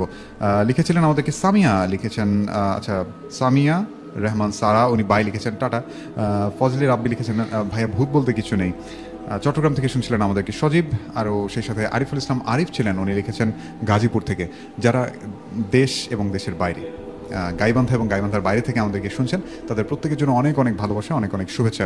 আমি জানি আমাদের ভিডিও কে কোথা থেকে দেখেন, যেমন দেশের বাইরে থেকে আমি কিছু দেশের নাম যদি বলি, শুরুতেই ইতালির নামটা আসবে, কারণ জাহিদুল ইসলাম বরকত ভাই উনি আমাদের প্রতিনিয়ত ইতালি থেকে শোনেন, সেই সাথে সৌদি আরব থেকে অনেক ভাই আমাদের সাথে যুক্ত হন, এবং মালয়েশিয়া থেকে অনেকে শোনেন, এবং কিছু মানুষকে আমরা পেয়েছিলাম কম্বোডিয়া থেকে, সেই সাথে আরেকজনকে আমরা পেয়েছিলাম সম্ভবত সংযুক্ত আরব আমিরাত বা দুবাই থেকে কমেন্ট করতেন আমাদেরকে, এবং গাইবান্ধার বাইরে অনেক জেলা থেকে আমাদেরকে যেমন শোনেন প্রতিনিয়ত।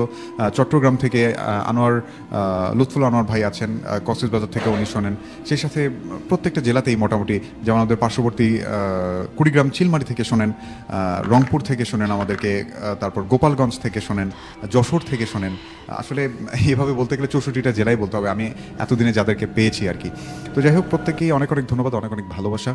এই মুহূর্তে আমি আর কথা বাড়াবো না, হয়তোবা এখনই রেডিও সারাবেলার ভৌতিক ঘটনা অবলম্বনে অনুষ্ঠান ভূতবেলার আইডিটি বেজে উঠবে, সেই আইডিটি প্লে হওয়ার পর আমি আমার সেকেন্ড মেইলটিতে চলে যাব।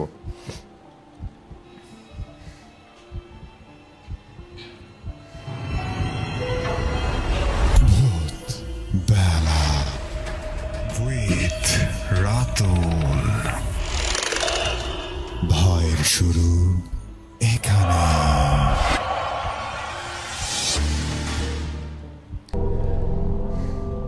আসসালামু আলাইকুম রাতুল ভাই, আমি রফিয়াদ আহমেদ রাত। আজকে আমি যে ঘটনাটি লিখছি সেটি মারুফ ভাইয়ের থেকে শোনা। ঘটনাটি পদ্মা সেতু ভিত্তিক। দয়া করে এই বৃহস্পতিবার ঘটনাটি পড়বেন। পদ্মা সেতু বাংলাদেশের গর্ব, স্বপ্ন আর শক্তির প্রতীক, যা আমাদের জাতিকে বিশ্ব দরবারে মাথা উঁচু করে দাঁড়াতে শিখিয়েছে। কিন্তু এর তলায় এমন এক গভীর রহস্য আছে যা আমাদের বিজ্ঞান, প্রকৌশল আর বোধ শক্তির সব সীমানা ভেঙে দেয়। আমি ইঞ্জিনিয়ার আরিফ হাসান সেই রহস্যের সাক্ষী। আমার এই কথাগুলো বলতেই হয়তো এক নীরব জবানবন্দি, কারণ আমার কথা কেউ হয়তোবা বিশ্বাস করবে না। একজন প্রকৌশলী হিসেবে আমার কাজ ছিল এই সেতুর সাবস্ট্রাকচার মনিটরিং সিস্টেমে।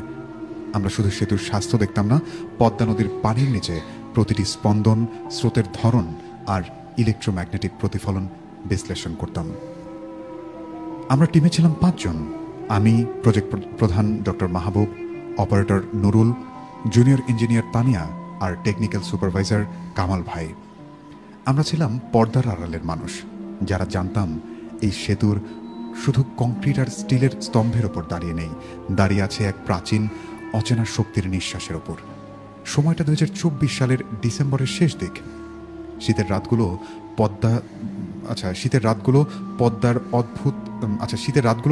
পদ্মা অদ্ভুত শান্ত থাকত, যেন বিশাল একটা কালো মখমলের চাদরের বিছানো হয়েছে দিগন্ত জুড়ে।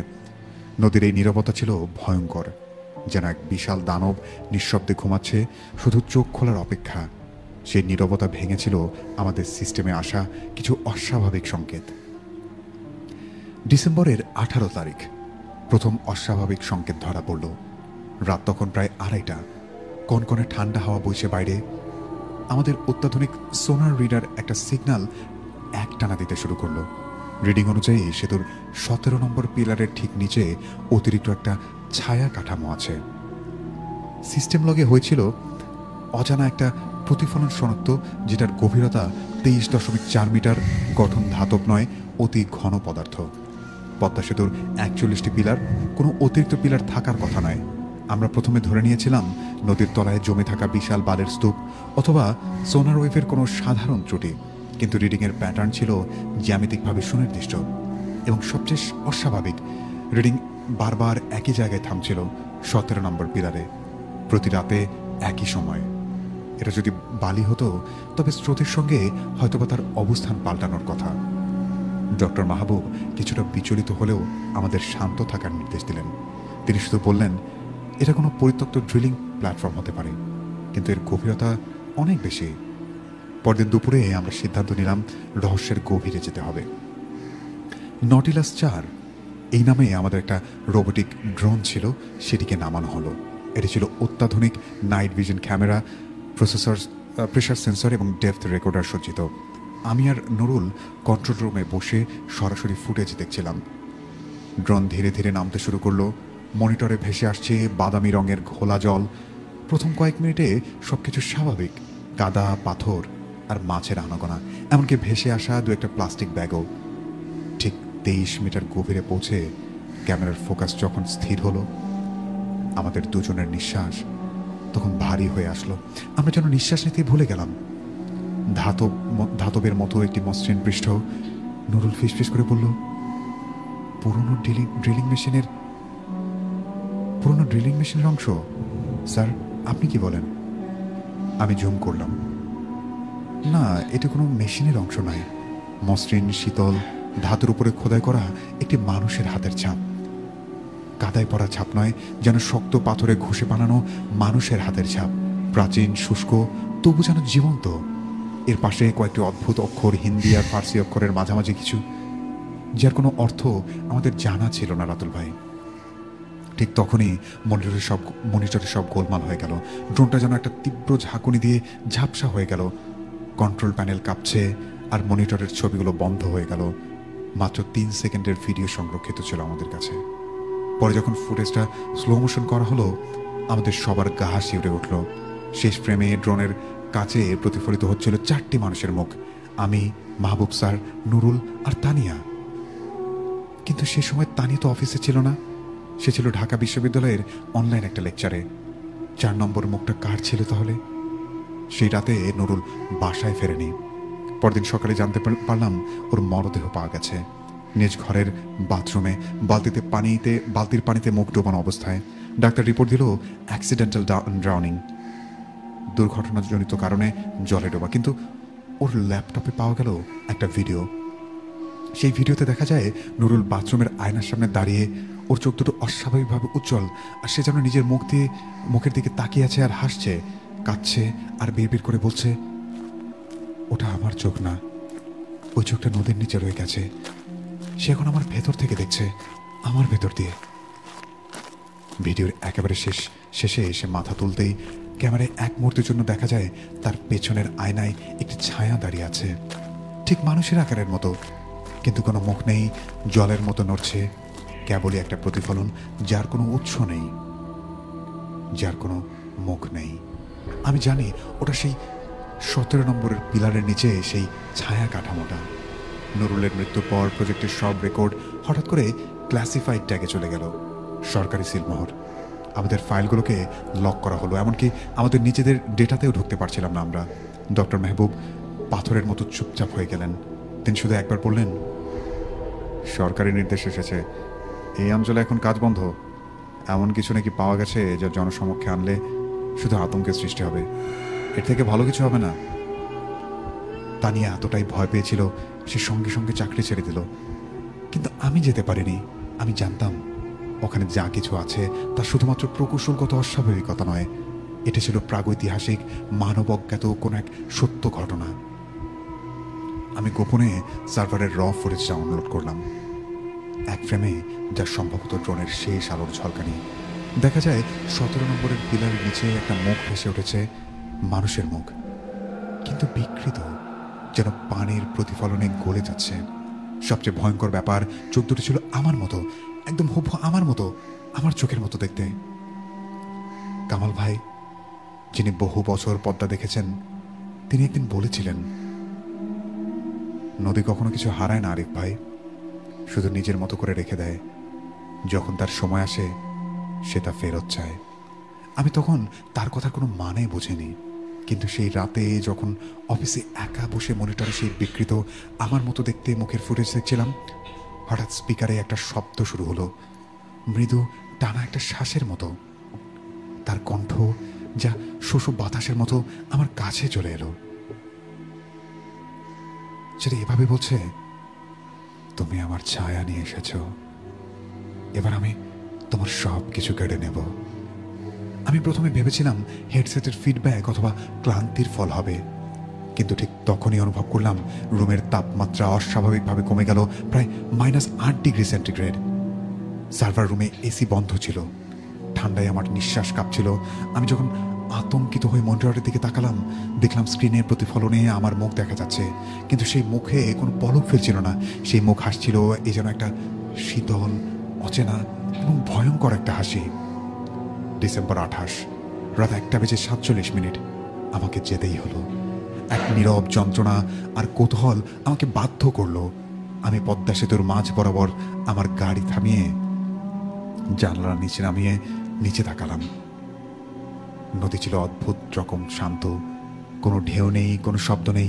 মনে হচ্ছিল যেন পুরো সেতু শূন্যে ভাসছে, আর নিচে এক বিশাল জলরাশি, যেন একটা কালো রঙের আয়না। হঠাৎ গাড়ির উইন্ডশিল্ডে জলের ফোঁটা পড়ল, কিন্তু আকাশে কোনো মেঘ ছিল না। আমি হাত বাড়িয়ে মুছতেই দেখলাম কাচের ওপরে আমার প্রতিফলন তাকিয়ে আছে, আমার নিজের মুখ, কিন্তু ঠোঁটে একটা শীতল ভয়ঙ্কর রকমের হাসি। আমি হাসিনি, আমি জানি আমি হাসিনি, কিন্তু আমার মুখ ছিল ভয়ে কুকরানো। কিন্তু সেই প্রতিফলনে ঠোঁট নড়ল, নিচে এসো, তোমার জায়গা এখানে। হ্যাঁ, এভাবেই বলল, নিচে এসো, তোমার জায়গা এখানে। আমি সাইড মিররে তাকিয়ে দেখি আমার প্রতিফলন আমাকে নয়, বরং সেতুর শেষ প্রান্তের দিকে তাকিয়ে, যেন অপেক্ষায়, কারো অপেক্ষায়। একটি মুহূর্ত, এবং সেই প্রতিফলনটা মিরর থেকে মিলিয়ে গেল। যেন জলকণা যেমন বাষ্পীভূত হয়, ঠিক সেরকম। পরদিন সকালে আমি ঘুম থেকে উঠে দেখি ল্যাপটপ অন হয়ে আছে, স্ক্রিনে শুধু লাস্ট লাইনে একটা টেক্সট লেখা ছিল, তোমার ছায়া এখন আমার জলের নিচে, এবার তোমার ছায়াটা আমার চাই। হ্যাঁ, এই লেখাটি লেখা ছিল, তোমার ছায়া আমার জলের নিচে, এবার তোমার ছায়াটা আমার চাই। আমি আতঙ্কে সঙ্গে সঙ্গে ল্যাপটপটা অফ করে দিলাম, কিন্তু বিকেলে অফিস থেকে ফোন এলো। প্রজেক্টের সার্ভারে কেউ লগ ইন করেছে, এবং আমার আইডি দিয়ে। সময় রাত 2:17। আমি আতঙ্কে টোল প্লাজার সিসি ফুটেজ চেক করলাম। ফুটেজে দেখা গেল আমার গাড়ি আবার পদ্মা সেতুর মাঝখানে থেমেছিল। রাত 2:17। গাড়িতে কেউ ছিল না, তবু ইঞ্জিন চলছিল, হেডলাইট চলছিল। গাড়িটা ধীরে ধীরে পশ্চিম প্রান্তে গিয়ে একা একাই থেমে গেল, ঠিক সেই সময় যখন সার্ভারে কেউ লগ ইন করেছিল। আমি এখন পদ্মা সেতুর প্রজেক্টে নেই, চাকরি ছেড়েছি, ঢাকায় ফিরে এসেছি, কিন্তু রাতে ঘুম আসে না। বাথরুমের আয়না, মোবাইলের কালো স্ক্রিন, ল্যাপটপ বন্ধ থাকলেও স্ক্রিনেও প্রতিফলন দেখি। একটি মুখ এক দৃষ্টিতে আমার দিকে তাকিয়ে আছে, আমার নয়, কিন্তু আমার মতো দেখতে। তানিয়া একবার আমাকে ফোন করেছিল, তার কণ্ঠে কাঁপা কাঁপা কণ্ঠে এরকম ছিল, আরে ভাই, আমি স্বপ্নে দেখেছি সেতু নিচে আপনি দাঁড়িয়ে আছেন, কিন্তু আপনার মুখে পানি নেই, কেবল ছায়া। আমি কোনো উত্তর দেইনি, কারণ আমি জানি সেই প্রতিফলনটা এখনো আমার সাথেই আছে। আমি বাথরুমের আয়না ঢেকে রাখি, ল্যাপটপের স্ক্রিনে কাপড় টেনে দেই, কিন্তু রাতের নিস্তব্ধতায় আমি শুনতে পাই নদীর নিচে কেউ ফিস ফিস করে বলছে, তুমি তো এখনো পড়ে আছো তাই না, বেশি দিন থাকতে পারবে না। এই কথাটাই বলছিল। আজকাল পদ্মা সেতুর দিকে তাকালে আমার ভয় লাগে। রাত হলে সেতুর নিচের পানিতে অদ্ভুত সবুজ নীল আলো দেখা যায়, যেন কেউ ভেতরে থেকে চুপচাপ তাকিয়ে আছে ওপরে। প্রকৌশলীরা বলে স্রোতের প্রতিফলন, অথবা নদীর গহ্বরে মিথেন গ্যাসের রিফ্লেকশন, কিন্তু আমি জানি ওটা কোনো প্রতিফলন নয়, ওটা হলো আমাদের ফেলে যাওয়া ছায়া। যেগুলো এই বিশাল কাঠামো তৈরি করতে গিয়ে নদীর নিচে বন্দী হয়ে গেছে, তারা এখন তাদের মুক্তি চায়, আমাদের শরীর চায়, আমাদের চোখ চায়।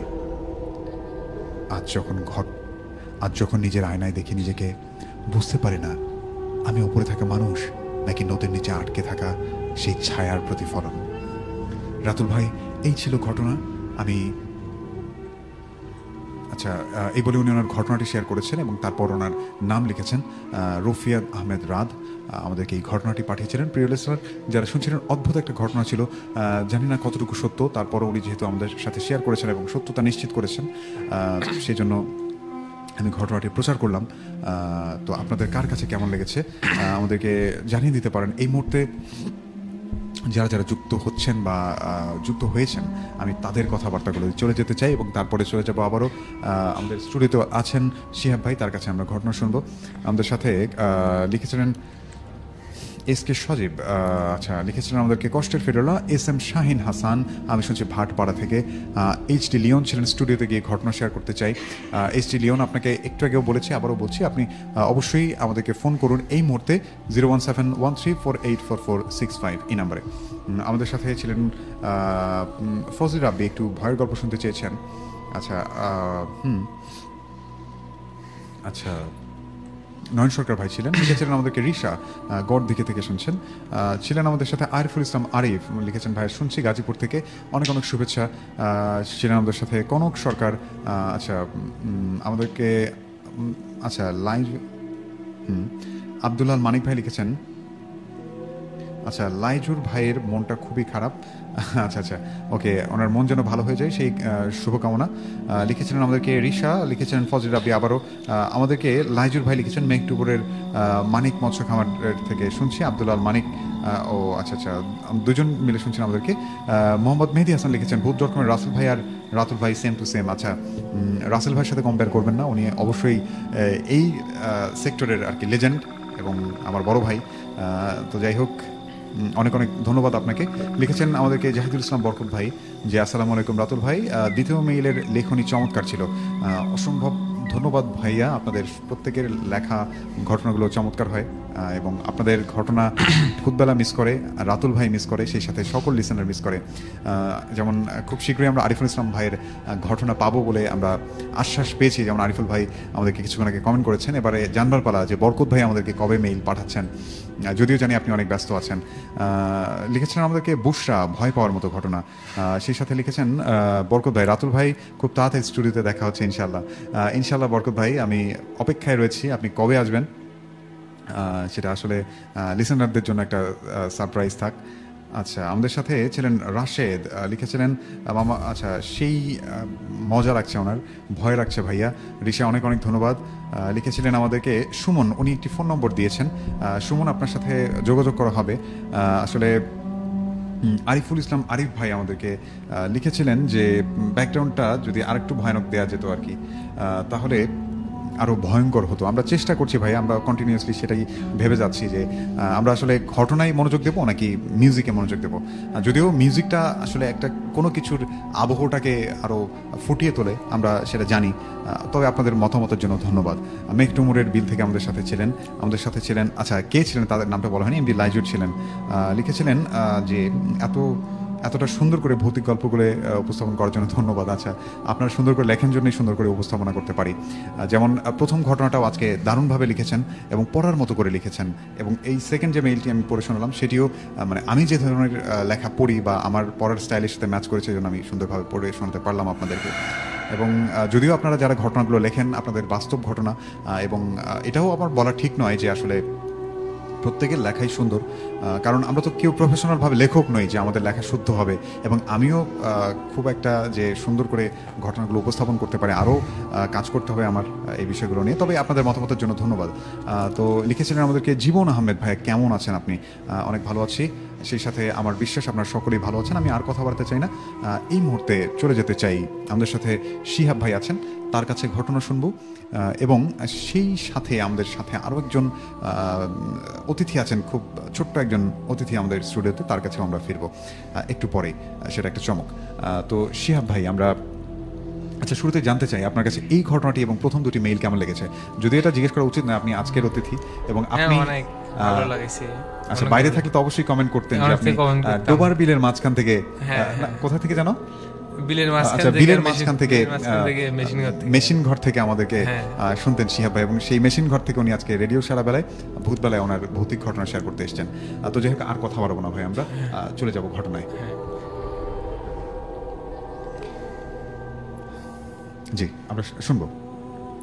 এই ঘটনাটি হচ্ছে আমার নানুর কাছ থেকে শোনা, তেমন ছোট্ট একটি ঘটনা, আমার তো পুরোটা মনে নাই, কিন্তু শর্টকাটে হালকা যেটুকু মনে আছে ওইটুকুই আমি বলতে চাই। ওকে, আচ্ছা, মাইক্রোফোনের কাছে এসে একটু বলতে হবে। হ্যাঁ, মনে করেন এই যে আগেরকার যুগে আমার নানু মাছ মারতে যেত, একবারে ক্যাডা বলে না, ক্যাডার মতোই থাকে, কিন্তু মাথার ভিতরে অনেক বড় বড় বড়শি লাগানি থাকে, একবারে অনেক বড় বড়, ওগুলো দিয়ে মাছ মারতে যেত।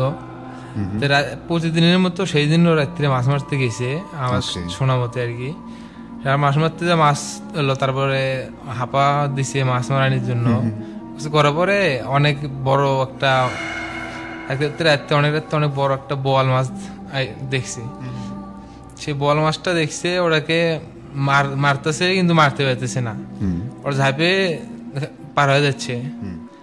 আমার আগে ঘটনাটা বললাম না, ওটার মতোই আর কি, পার হয়ে যাচ্ছে। এরকম যাইতে যাইতে অনেক দূর নিয়ে গেছে তাকে। ওই জায়গাটাকে ভেলাগোবা নেই কি জানি বলে, আমি যা শুনছি ভেলাগোবা বলে। ওখানে একটা বট গাছ আছে অনেক বড়, সেটা কাছে নিয়ে যাইতেছে। এখানে নিয়ে যাইতে অনেকক্ষণ চেষ্টা করতে করতে সেই ভেলাগোবা সেই ওখানে নিয়ে যাচ্ছে, কিন্তু মারতে পারতেছে না মাছটাকে। কিন্তু লাস্টে আমার নানু বুঝে যায় যে হলো ওটা মাছ না, অন্য কিছু হবে।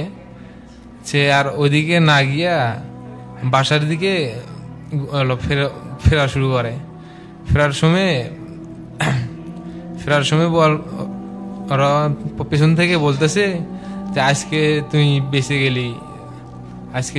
গেলি এদিকে না আসার কারণে, এইভাবে বলতেছে। এইটুকুই আমার মনে ছিল, অনেক আগে শুনছিলাম।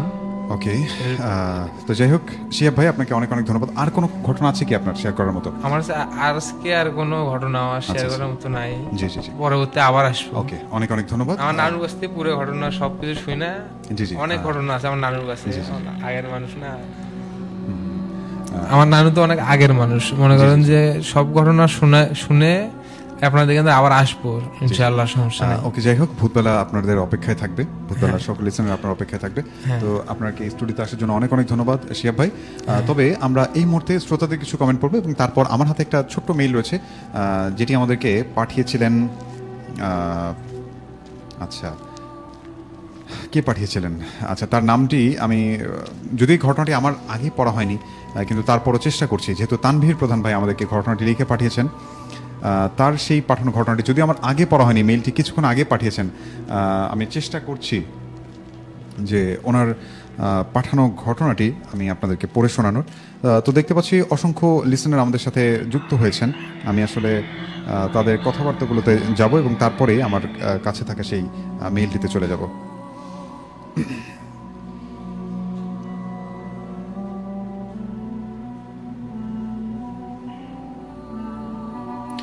আচ্ছা,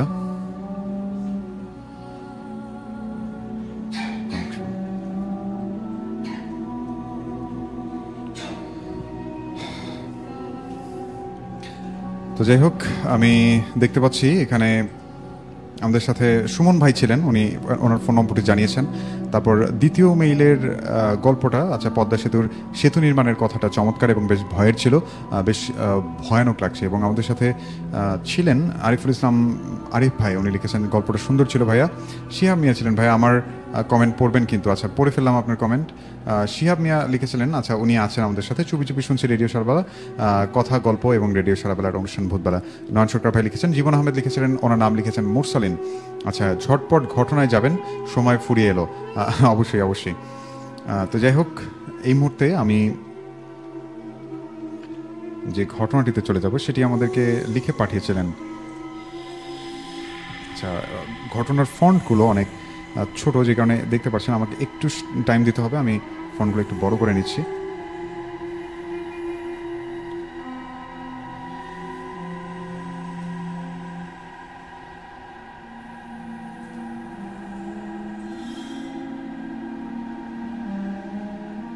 আচ্ছা,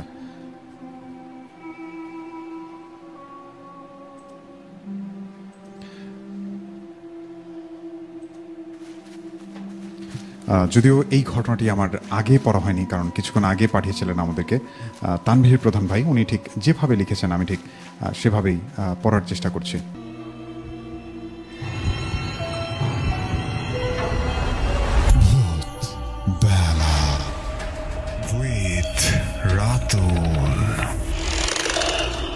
ভয়ের শুরু এখানে।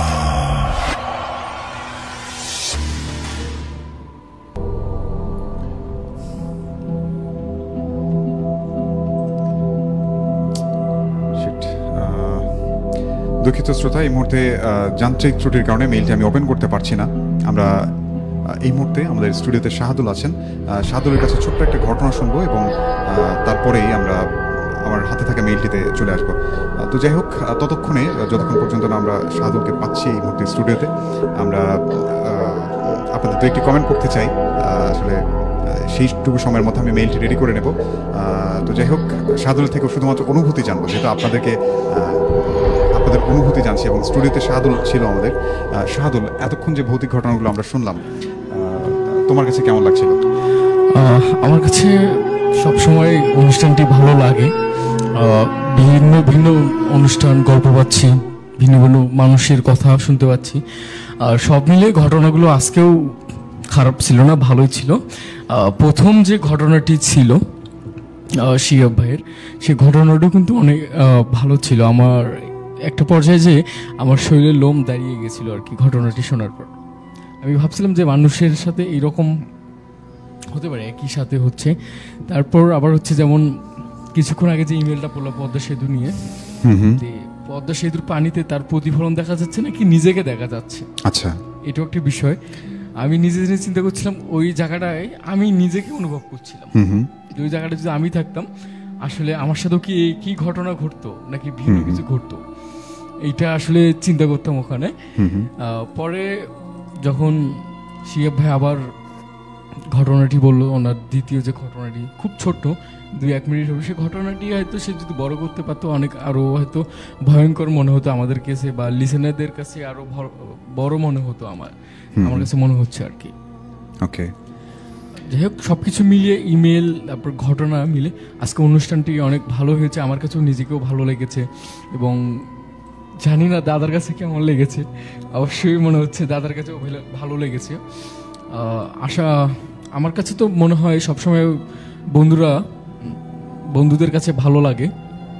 আর আরেকটি বিষয় যেটি বলতে চাচ্ছি, যে যারা আপনারা রেডিও সারাবাতে গল্প বলতে আসতে চান ভৌতিক অনুষ্ঠানের জন্য, তারা অবশ্যই আসবেন। এবং আরেকটা বিষয়, আপনারা কথা দিয়ে কখনো কথা খেলাপ করবেন না আর কি। আপনারা যে শেষ সময়ে এসে আমাদেরকে না করে দেন, তখন আমাদের জন্য খুবই একটা প্যারা হয়ে যায় আর কি। কারণ শেষ মুহূর্তে এসে আমরা কাকে ম্যানেজ করব বা কাকে ব্যবস্থা করে নিয়ে আসবো, খুব টাফ হয়ে যায়। শেষে না হয় হয়তো দাদা বসে, নাহলে আমি বসি, এরকম একটা অবস্থা। আচ্ছা শাহাদুল, তোমার কাছে ছোট কোনো ঘটনা আছে কিনা? আমরা সেই ঘটনায় চলে যাই। ছোট একটি ঘটনা আছে। আচ্ছা, সেই ঘটনাটি সেই ঘটনাটি হচ্ছে জিন কোথায় থাকে বা কোথায় অবস্থান করতে পারে, সেই বিষয়ে একটি ঘটনা আমি শুনেছি আর কি। সেই ঘটনাটি হচ্ছে, বাড়ির পাশে যদি কোনো শিমুল গাছ বা বট গাছ বা তেঁতুল গাছ থাকে, এই ধরনের একটি জায়গায়, আর আরেকটি জায়গায় বাড়ির পাশে যদি কখনো অপবিত্র স্থান, পবিত্র স্থান থাকে, একদম পবিত্র স্থান, সেই জায়গাটাতে থাকে। এবং কোনো মানুষ, একজন মুমিন বা কোনো মানুষ যদি অসচেতনভাবে চলাফেরা করে, সে ছেলে হোক বা মেয়ে হোক, নারী বা পুরুষ, তার ভিতরেই বসবাস করে।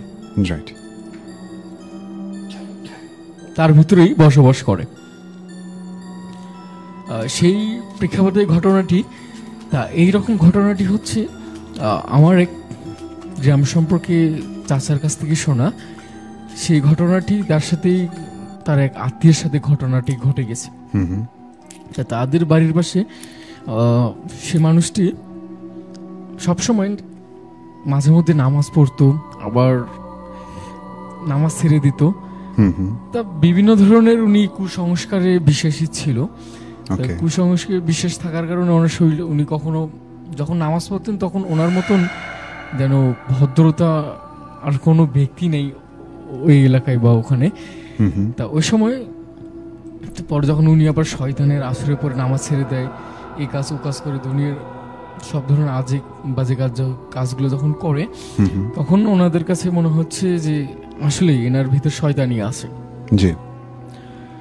ওই ব্যক্তির ভিতর যখন জিন আসর করছে তখন কিন্তু ভাই কেউ তেমন একটা বুঝতে পারেনি যে এনার কাছে এনার ভিতরে জিন বসবাস করছে বা জিন আছে বা এনার বাড়ির পাশে।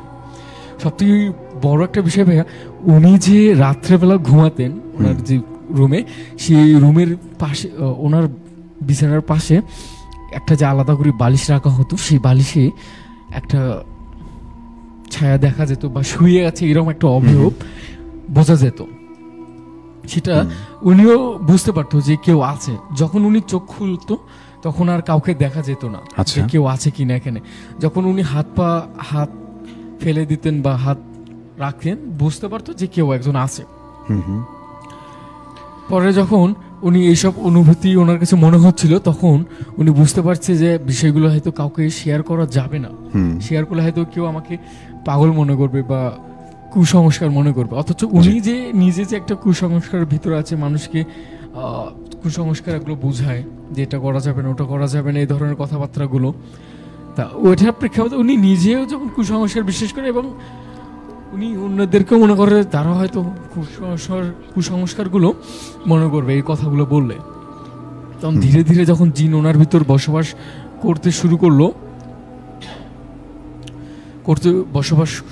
করা শুরু হলো তখন উনি ধীরে ধীরে যেন একটি মেন্টালি পরিণত হয়ে যাচ্ছে। ওনার ভিতরটা যেন একদম শূন্যতার ভিতর শূন্য হয়ে যাচ্ছে, রক্ত শূন্যতা, কঙ্কালের যেমন একটা অবস্থা হয়ে যায় সেই রকম। তা উনি যখন অসুস্থতা হয়ে যাচ্ছেন তখন ডাক্তারের চিকিৎসা নিচ্ছিলেন। উনি মনে করছে যে ডাক্তারের চিকিৎসা নিলে হয়তো আমি ভালো হয়ে যাব। তা ভাইয়া, একটা মানুষের যখন জ্বর আসে সেই মানুষটার কিন্তু স্বাভাবিক 7 দিন বা 8 দিন এর বেশি কিন্তু জ্বর থাকে না। তো উনি যখন জ্বরে আক্রান্ত হলো তখন ওনার জ্বর যেন সারা মাসেই থেকে যাচ্ছে এইরকম একটা অবস্থা। আচ্ছা। তা উনি যখন আমার যে চাচার কথা বললাম, হ্যাঁ, সেই চাচার সাথে কিন্তু ওনার একটা বন্ধুত্ব সম্পর্ক আছে, এমনি আত্মীয়তা হলেও বন্ধুসুলভ একটা সম্পর্ক আছে, জি, সবকিছু বলা যায় আর কি। তা উনি ওনাকে ডেকে নিয়ে যে সবকিছু খুলে বললেন যে বন্ধু বা আমার সাথে এই ঘটনাগুলো ঘটছে, আমি পাখা 1 থেকে 1.5 মাস জ্বরে আক্রান্ত আছি, আমি মেডিসিন খাচ্ছি, ডাক্তার দেখাচ্ছি, ডাক্তারকে রিপোর্ট অনেক কিছু এক্সরে আলট্রাসাউন্ড করলাম, কোনো কিছু প্রতিফলন পাচ্ছি না, যে কোনো রিপোর্ট বা রোগ ধরা পড়বে সেটা আমি পাচ্ছি না। তা ওই কথা বলে যে বলতেছে আমার ওই গ্রাম সম্পর্কের চাচা যে ঠিক আছে আমরা আবার নতুন করে ভালো কোনো ডাক্তারের কাছে যাব। আচ্ছা। তা উনি ওনাকে নিয়ে যাইতে বললো, পরে উনি বলছে না আর কোনো ডাক্তারের কাছে যাব না, এত ডাক্তারের কাছে গেলে রিপোর্ট কোনো রোগে ধরা পড়বে না, অযথা যে ওখানে লাভ নেই। পরে যখন ওনারা ওই কথা বলে যে ঠিক আছে আপনি কি করতে চান আপনি নিজেই করেন, পরে ওনারা যখন ওনার সাথে ঘটনাগুলো যখন ঘটে যাচ্ছে, অবয়ব দিনের পর দিন ঘটে যাচ্ছে, তখন উনি ওনার মাকে বললেন আর কি যে আম্মু এই ঘটনা আমার সাথে এটা হচ্ছে, আমি যখন বিছানায় শুয়ে থাকি রাত্রেবেলা কেউ যেন আমার পাশে শুয়ে আছে, যখন আমি হাত বিলিয়ে দেই বা ছেড়ে দেই তখন অনুভব হচ্ছে যেন কেউ যেন আছে, আবার যখন চোখ মিলি এই পাশ কাত হয়ে দেখি যে কেউ আছে কিনা তখন দেখি আবার কেউ নেই। তো ওনার আম্মু অবাক হয়ে গেল যে এই ধরনের ঘটনা তো কখনো ঘটার কথা নয়। তারপরেও উনি একজন ওনাদের পার্শ্ববর্তী একজন মসজিদের ইমামকে ডেকে আনলেন, ডেকে আনার পর ওনার গা ঝেড়ে দিলেন এবং পানি পরা দিলেন। সে পানি খেয়ে নিয়ে একটু নিজেকে আরামদায়ক মনে করছিলেন, একটু সুস্থতা বোধ করছিলেন। সেই সুস্থতা বোধের পর আবার যখন ওনার ভিতর যখন প্রেশার ক্রিয়েট করা হচ্ছে, ওনার ভিতর যখন সর্বশেষ ওনার শরীরের অংশ রক্ত যখন শেষ পর্যায়ে ওনার তখন উনি বিভিন্ন ধরনের কথাবার্তা শুরু হয়ে গেছে, মানুষকে কি বলতেছে না বলতেছে নিজেও জানে না, আচ্ছা কাকে কি বলছে নিজেও এবং কোথা থাকে ভাইয়া সেটাও নিজেও জানে না। তার আমার এই চাচার কাছ থেকে শোনা, সে নাকি বাসা থেকে 3 দিন উধাও ছিল। ওকে। 3 দিন উধাও ছিল এবং সর্বশেষ তাকে পাওয়া গেছে একটি বাঁশঝাড়ের নিচে পাওয়া গেছে তাকে, অজ্ঞান অবস্থায় তাকে বাঁশঝাড়ের নিচে পাওয়া গেছে। এবং তাকে আবার দেখেছে ওখানকার পার্শ্ববর্তী একটি লোক দেখেছে যে এটা না আমাদের গ্রামের উমুকের ছেলে, সেখানে পড়ে আছে কেন। সে আবার দৌড়ে তাকে তার বাড়িতে এসে বলতেছে যে আপনাদের ছেলেকে নাকি পাওয়া গেছে ওখানে বাঁশঝাড়ের ওখানে। তা ওনার ফ্যামিলির মা বাবা ভাই বোন যারা আছে সবাই ওখানে দৌড়ে গেছে, যে দেখে হ্যাঁ ওনার ছেলে ওখানে পড়ে আছে অজ্ঞান অবস্থায়। পরে ওনাকে যখন নিয়ে আসা হলো, ওখান থেকে কোলে করে তুলে নিয়ে আসা হলো 4-5 জন করে। ওর শরীরটা ভাই এত পরিমাণ বরফের মতন ঠান্ডা ছিল আর এত ওজন ছিল ওনার শরীর, যেন একটা মৃত ব্যক্তির মতন শরীর ওনার ওজন হয়ে গেছে। পরে যখন বাসায় নিয়ে এসে ওনাকে জ্ঞান ফেরানোর ব্যবস্থা করা হলো, একটা পর্যায়ে অনেক দেরি করার পর ওনার যখন জ্ঞান ফিরল, তখন উনি চিৎকার করা শুরু হয়ে গেছে যে আমি কোথায়, আমার বাসা তো এখানে না, আমার বাড়ি তো এখানে না, আপনারা কি আমাকে এখানে আনছেন কেন, আমি কোথায়, বিভিন্ন ধরনের কথা উনি বলা শুরু হয়েছে। তারপর বিছানা থেকে উনি যেন বাইরে দৌড় দেওয়ার মতন একটা অবস্থা, মানে দৌড়ে আবার ওখানে যাবে ওই বাজারের ওখানে। জি। বাজার দিয়ে আবার ওখানে দৌড় দিয়ে আবার ওখানে যাবেছি, আমি ওখানে যাবো, কেউ যেন আমার জন্য ওখানে অপেক্ষা করছে, আমাকে ছেড়ে দাও, ছেড়ে দাও। 4-5 জন মিলেও ভাই ওনাকে আটকাতে পারছিল না, কেউ আটকাতে পারছে না এখন অবস্থা। পরে ওনাকে সর্বশেষ ওনাকে কেউ আটকাতে না পারে রশি দিয়ে বেঁধে ওখানে খাটের সাথে বেঁধে রাখা হয়েছিল। কিন্তু একটা পর্যায়ে খাটের রশি ছিঁড়ে উনি দৌড় দিয়ে ওই বাজারের কাছে আবার গেছে। আচ্ছা আচ্ছা, মানে ওনাকে বেঁধে রাখা হয়েছিল, তারপরও কেউ আটকাতে পারেনি এবং একটা সময় রশি ছিঁড়ে চলে গিয়েছিল ওখানে, আবার গেছে ওখানে। আচ্ছা, যাওয়ার পর উনি বলতেছে আমি এসেছি, তোরা কোথায়, আমাকে একা রেখে গেছিস কেন, আমাকেও নিয়ে যা, আমি যেতে চাই তোদের সাথে, আমাকে এখানে ভালো লাগে না, তোরা আমাকে দ্রুত নিয়ে যা। কথা বলতে বলতে তখন উনি যখন একটা ঝাঁকি দেওয়ার পর উনি যেন ঘোরা শুরু হয়ে গেছে, বাচ্চাটা চতুর্পাশে ঘুরতেছে ভাইয়া, বাচ্চাটা চতুর্পাশে ঘুরতেছে। এনার মা বাবারা আবার ওই হুজুরকে ডেকে নিয়ে যে হুজুর আবার এখান থেকে ছুরা পড়ে কোরআন তেলাওয়াত করে ওনাকে দূর থেকে ফুঁক দিচ্ছিল এবং মাটি ওনার দিকে ফিকে মারছিল, ছুঁড়ে মারছিল এবং মাটি ওনার শরীরে স্পর্শ করার সাথে সঙ্গে সঙ্গে উনি শান্ত হয়ে যাচ্ছে। আচ্ছা, শান্ত হয়ে গেছে এবং ওখানে উনি বলা শুরু হয়েছে, ওনার আম্মুকে বলতেছে আম্মু আমি এখানে কেন, আমার তো বিছানায় থাকার কথা, আমার রুমে থাকার কথা। পরে ওনার আম্মু হুট করে যখন ওই কথাগুলো বলতে যাচ্ছে তখন হুজুর নিষেধ করলো, আপনারা এখন ওকে এইসব কিছুই বলবেন না, ওকে বাসায় নিয়ে যান।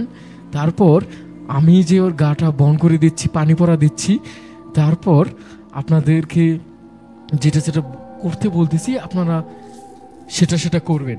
পরে ওনাকে যখন বাসায় নিয়ে যেয়ে গোসল করালো, গোসল করে নিয়ে হুজুর আসলো, হুজুর জোহরের নামাজে পর আসলো, আসার পর ওনাকে গা ঝেড়ে দিল, পানি পরা দিয়ে আবার শরীরটা ঝেড়ে দিল, পানিগুলো ওনার শরীরে ছিটিয়ে দিল কয়েক ফোঁটা এবং ওনাকে একটা তাবিজ দিল, তাবিজটা 7 দিন রাখতে বলছে এবং আরেকটি তাবিজ দিল, সেটা ওনার বালিশের মানে চোখের যে তোষকগুলো যেগুলো বলি ভাই আমরা, সেই তোষকের নিচে রাখতে বলছে, উনি যেই জায়গাটায় থাকে, তাহলে ওনার ভিতর স্পর্শ করতে পারবে না। এবং ধীরে ধীরে সে সুস্থতা বোধ করতে থাকে, এখন সুস্থ হয়ে ওঠে। আচ্ছা, এবং তারপর থেকে আর তার সাথে কোনো ঘটনা ঘটেনি, এখন পর্যন্ত সে সুস্থ আছে। তো শাহাদুল, এই ছিল ঘটনা, অনেক একটা দারুণ একটা ঘটনা ছিল, বেশ চমৎকার এবং উপস্থাপনার ধরনও বেশ ভালো লেগেছে আমার কাছে। এই ঘটনাটি শ্রোতাদের কাছে আশা করি ভালো লেগেছে, কিন্তু এই মুহূর্তে আর কথা বাড়াবো না। আমার কাছে একটা ঘটনা রয়েছে যেটি আমাদেরকে পাঠিয়েছিলেন একজন ভাই, তার নামটি ঘটনাতেই না হয় বলি, উনি যেভাবে লিখেছেন আমি ঠিক সেভাবেই পড়ার চেষ্টা করছি। কিছু মানুষ থাকে যারা ছোটবেলা থেকেই ভয়ের সাথেই তাদের একটা বোঝাপড়া থাকে, ভয় সহজে তাদের দমাতে পারে না, কিন্তু তাদের যদি ভয় একবার পেয়ে বসে তবে সেটা হয় ভয়াবহ রকমের। তেমনি একজন লোক হলেন রাশেদ, যিনি একজন পেশায় একজন অ্যাম্বুলেন্স চালক। আসসালামু আলাইকুম রাতুল ভাই ও প্রিয় লিসনার, আমি মোহাম্মদ তানভীর প্রধান। বেশ কিছু সপ্তাহ পরে একটা অদ্ভুত সত্যি ঘটনা নিয়ে হাজির হয়েছি আপনাদের মাঝে, তাই কথা না বাড়িয়ে চলে যাওয়া যাক মূল ঘটনায়। রাশেদ এই পেশায় আসার আগে অ্যাম্বুলেন্স চালকের সহকারী হিসেবে কাজ করেছেন প্রায় 3 বছর। তার কথা মতো এই জগতে অনেক কিছুই তার চেনা, কত বিচিত্র পরিবার, কত রোগী, কত লাশ তিনি জীবনে দেখেছেন, তার সঠিক কোনো হিসেব নেই তার কাছে। তিনি নিজে যখন অ্যাম্বুলেন্স ড্রাইভার হিসেবে এই পেশায় আসলেন, তিনি তখন 25 বছরের যুবক। এই পেশার সাথে এতগুলো বছরের পূর্ব অভিজ্ঞতার কারণে তাকে নতুন করে আর ভাবতে হয়নি, বরং তিনি এখানে আরো গভীর হয়ে জড়িয়ে পড়েছিলেন। ঘটনার আগের দিন বাসাতেই ছিলেন তিনি। এমন সময় তার কাছে একটা ফোন আসলো। মহল্লার পরিচিত এক বড় ভাই কল দিয়েছেন। তাকে জরুরিভাবে গলির মোড়ের চায়ের দোকানে দেখা করতে বললেন। রাশেদ যখন দেখা করতে গেলেন তখন প্রায় বিকেল শেষ হয়ে গেছে। মহল্লার সেই বড় ভাই তাকে বললেন, রাশেদ, তুমি তো কাছের ছোট ভাই, তাই তোমাকেই ডাকলাম। আমার একজন পরিচিত লোক আছে, বছর 20 একটা ছেলে মারা গেছে। আসলে মারা গেছে বলতে সুইসাইড করেছে। ওরা বেশ সম্ভ্রান্ত পরিবারের লোকজন, তাই তারা চাচ্ছে না ব্যাপারটা খুব বেশি জানাজানি হোক। লাশটা নিয়ে একটু গ্রামে দাফন করতে চাচ্ছে তারা, যাতে কোনো পুলিশি ঝামেলা না হয়। তাই তারা আমাকে জানালো একটা অ্যাম্বুলেন্স ঠিক করে দিতে। যেহেতু তুমি আমার কাছের লোক, তাই তোমাকেই বললাম যদি লাশটা একটু রংপুরে পৌঁছে দিতে। রাশেদ একটু চিন্তায় পড়ে গেল এবং ভাবলো যেহেতু খুব কাছের বড় ভাই, কিভাবে না করি। কি যেন একটা ভেবে রাশেদ বললেন, ঠিক আছে ভাই, আমি নিয়ে যাব আর পৌঁছে দেব, কিন্তু কখন রওনা দেব? লোকটি তখন জানালো তারা চাচ্ছে লাশটি এই রাতেই নিয়ে রওনা দিতে, যাতে আশেপাশের কেউ বুঝতে না পারে। যদি বোঝে তাহলে তাদের মান সম্মানের ব্যাপার হবে। রাশেদ ঠিকানা নিয়ে সেখান থেকে চলে আসলো, কারণ ঢাকা থেকে এতটা পথ যাবে, এই মুহূর্তেই তার একটা প্রস্তুতির ব্যাপার আছে। সে রাস্তায় হাঁটতে হাঁটতে তার সহকারী ছেলেটাকে একটা কল দিল, কিন্তু রাশেদ নিজেই তাকে 2 দিনের জন্য ছুটি দিয়েছিলেন। তবুও কল দিল, এত দূরের পথ গেলে তো ভালোই হয়। কিন্তু সহকারী ছেলেটা জানালো কাল তার কাকার বিয়ে, এজন্য সে তার জন্য না গেলেই ভালো হয়। বারবার অনুরোধ করতে থাকে তিনি। ওই ছেলেই অনুরোধ করতে থাকে যেন সে এবার না যেতে হয়। কি আর করার, বাধ্য হয়েই রাশেদ তখন একাই যাওয়ার সিদ্ধান্ত নিলেন। বাসায় গিয়ে সব কাজ শেষ করে রাশেদ তার গাড়ির সবকিছু মোটামুটি চেক করে রাত 8টার দিকে ভাইয়ের দেওয়ার ঠিকানা অনুযায়ী সেই বাসার নিচে যান। দারোয়ান গেট খুলে দিতেই তিনি অ্যাম্বুলেন্স নিয়ে যান এবং গ্যারেজের ভেতর প্রবেশ করালেন। এই বাসায় যে কেউ একজন আত্মহত্যা করেছে তা মনেই হলো না, কারণ এত বছরের অভিজ্ঞতা সে জানে ঢাকায় কেউ মারা গেলে তাকে গ্যারেজে কাফন পরিয়ে খাটিয়াতে রাখা হয়। কিন্তু এখানে সবকিছু স্বাভাবিক। এখানে কোনো কিছুই তার স্বাভাবিক মনে হচ্ছে না। যেমন স্বাভাবিকভাবে কেউ মারা গেলে গ্যারেজে রাখা হয়, কিন্তু এখানে সেই লাশটিকে গ্যারেজে রাখা হয়নি। রাশেদ গাড়ি নিয়ে ভেতরে প্রবেশ করতেই মহল্লার বড় ভাই তার দিকে এগিয়ে আসেন। তারপর রাশেদকে নিয়ে ওপরে উঠে গেলেন। 4 তলায় উঠে একটা দরজায় কলিং বেল চাপতেই একজন মধ্যবয়সী মহিলা দরজা খুলে দিলেন। রাশেদ খেয়াল করে দেখল ডাইনিং রুমের মেঝেতেই লাল বড় ফুলের প্রিন্টের বিছানার চাদরে ঢাকা সেই লাশটি পড়ে আছে।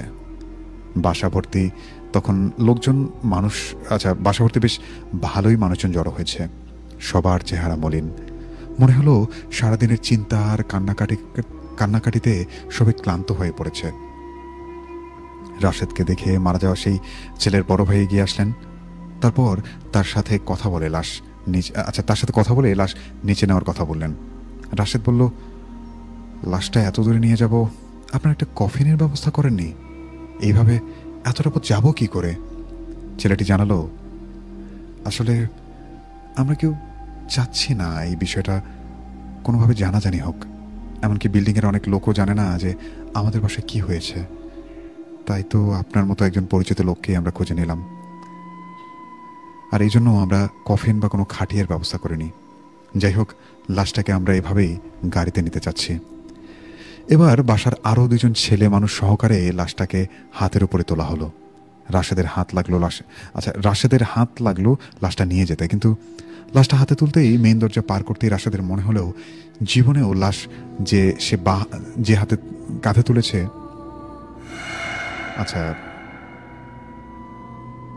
আচ্ছা জীবনে এত লাশ সে হাতে বা কাঁধে তুলেছে কিন্তু ধরে আছে, আর যেন মনে হচ্ছে কেউ ধরেইনি সেই লাশটা। এদিকে লাশের ঠান্ডা শরীরের হাতের স্পর্শ যেন শরীরের ভেতরে একটা হিমশীতল ভাব এনে দিল। কর্মজীবনে এই প্রথম একটা লাশ নিয়ে যেতে তার শরীরের মাঝে কেমন যেন একটা ভয়ের শিহরণ বয়ে গেল। অনেক কষ্টে লাশটা নিয়ে নিচে আসলো। তখন রাশেদ অ্যাম্বুলেন্সের পেছনের দরজা খুলে স্ট্রেচারটা বের করলো। লাশটি স্ট্রেচারে তুলে অ্যাম্বুলেন্সের ভেতরে নিয়ে রাশেদ দরজাটা বন্ধ করে দিল, এবং তখনই সেই লাল চাদরটা দিয়ে লাশটি ঢাকা ছিল। তখনও রাশেদ মহল্লার সেই বড় ভাইয়ের সাথে বাসার গেটের বাইরে চা খেতে আসলো। তখন দেখলো গেটের বাইরে আরও 2টো গাড়ি দাঁড়ানো, আর সেই গাড়ির 2টো ড্রাইভার সেখানে দাঁড়িয়ে কথা বলছে। মহল্লার বড় ভাই জানালো এই 2টো গাড়িও যাবে লাশের গাড়ির সাথে। সেই ড্রাইভারদের সাথে পরিচয় হয়ে নিয়ে 4জন মিলে চা খেতে গেল। চা খাবার এক ফাঁকে সেই বড় ভাই রাশেদকে একটু দূরে ডেকে নিয়ে অবাক করা একটা কথা বলল। ভাই, একটা কথা খেয়াল করেছেন? লাশটা যখন মেঝে থেকে তুলে নিয়ে সিঁড়িতে আসলাম তখন মনে হলো অনেক ভারী এবং ঠান্ডা একটা বস্তু হাত দিয়ে ধরেছে, তাও আবার একা। এত বেশি ওজনের লাশ আমি কখনো তুলিনি। আপনারা যে আমার সাথে ধরেছেন আমি বুঝতেই পারছিলাম না। মহল্লার সেই বড় ভাই কিছুটা চিন্তিত মুখে বলল, আসলে রাশেদ ভাই, আমিও ঠিক এই ব্যাপারটা খেয়াল করেছি, কিন্তু এত বেশি ওজন হাতের উপরে পড়েছিল আমার মনে হচ্ছিল এই বুঝে ছেড়ে দেয়, কিন্তু লাশ তো, তাই কিছু একটা সমস্যা থাকে। আর আপনি তো এই জগতেরই লোক, তাই আমার থেকে এই বিষয়ে আপনারই ভালো জানার কথা। এর মাঝে বাসার দারোয়ান এসে জানালো বাসার সবাই রওনা দেওয়ার জন্য তৈরি হয়ে বাসার নিচে অপেক্ষা করছে। অন্য 2জন ড্রাইভার সহ সবাই চা খাওয়া শেষ করে ছুটল বাসার দিকে। তারা যখন গেটের কাছে পৌঁছলো তখন দেখলো লাশের পরিবারের সবাই এবং আত্মীয় যারা গ্রামে যাবে তারা যে যার মতো গাড়িতে উঠে পড়েছে। রাশেদের সাথে অ্যাম্বুলেন্সে যাওয়ার মতো আর কেউ বাকি নেই। রাশেদ তাদের আচরণে খানিকটা অবাক হলো। এত বড় একটা পরিবার, এত কাছের মানুষ চারপাশে, কিন্তু আজ একটা লাশের সাথে যাওয়ার মতো মানুষ নেই। রাশেদকে বলা হলো গাড়ি আগে পরে যেমনই হোক না কেন গাড়ি নিয়ে এসে যেন রংপুর মেডিকেলের মোড়ে দাঁড়াইছে। তো রাত 9টার দিকে সব কাজ শেষ করে তারা রওনা দিল। 2টো গাড়ির একটি সামনে, মাঝখানে রাশেদের গাড়ি, আর তার পেছনে আরেকটা গাড়ি। গাড়ি যখন গাবতলী থেকে সাভার রোডে যাচ্ছে ঠিক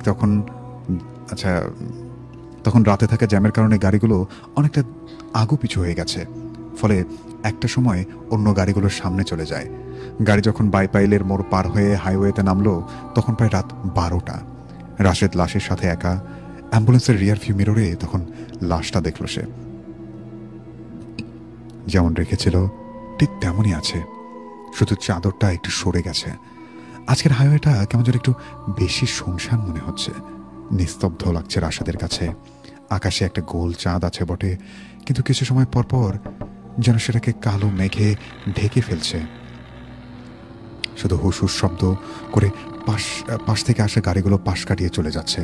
হাইওয়েতে রাতে একা গাড়িতে লাশ নিয়ে যেতে বাইপাইলের পর থেকেই অ্যাম্বুলেন্সের সাইরেনটা অন করে দিয়েছিল রাশেদ। কিন্তু মিনিট 20 চলার পরে হঠাৎ করে গাড়ির সাইরেনটা বার দুয়েক কেমন যেন একটা অদ্ভুত শব্দ করে বন্ধ হয়ে গেল। কয়েকবার সুইচ চেপেও সেটাকে আর অন করে গেল না। এমন তো কখনো হয় না। সাইরেন ছেড়ে গেল নাকি স্পিকার কেটে গেল, এটা দেখার জন্য গাড়ির এমার্জেন্সি লাইটটা জ্বালিয়ে রাস্তার পাশে গাড়িটাকে দাঁড় করালো রাশেদ। গাড়ি থেকে নামার পরে এসে দেখলো চারপাশটা আজকে যেন একটু বেশি অন্ধকার লাগছে। জ্যোৎস্নাটাকে ঢেকে দিয়েছে বিশাল একটা বড় কালো মেঘ। চারপাশে একটা দমকা বাতাস ভেসে আসছে কোথা থেকে। হাইওয়ের পাশে থাকা গাছগুলোর পাতা যেমন কেমন যেন সরসর শব্দ করছে সেই বাতাসে। মোবাইলের ফ্ল্যাশ লাইট জ্বালিয়ে দরজা করে দাঁড়িয়ে দেখলো, কিন্তু কিছু বোঝা যাচ্ছিল না। সবকিছু যেন স্বাভাবিক আছে। দুইবার হাত দিয়ে সেটাকে বাড়িয়ে দিল। এরপর গাড়িতে এসে সেই সুইচটা অন করে কয়েকবার সাইরেনের সুইচ চাপ দিল, কিন্তু কোনো কাজ হলো না। বেশ কিছুক্ষণ গাড়ি চালানোর পর হঠাৎ করে অ্যাম্বুলেন্সের সাইরেনটা একা একাই বেজে উঠল। বেশ অবাক হলো রাশেদ। এত কিছু করেও যখন কিছু হলো না, আবার একা একাই নিজে থেকে বেজে উঠল। রাশেদ চেক করার জন্য সুইচটা অফ করলো। না, এবার সব কিছু ঠিকঠাক আছে। আগের মতো তারের কোনো লুজ কানেকশন ভেবে ব্যাপারটাতে তেমন পাত্তা দিল না। সাইরেন অফ করা আছে। আকাশের মেঘ কেটে গিয়ে তখন চাঁদের দেখা মিলেছে। বাইরে সে সাথে দমকা বাতাসটাও এখন একটু কমে গেছে।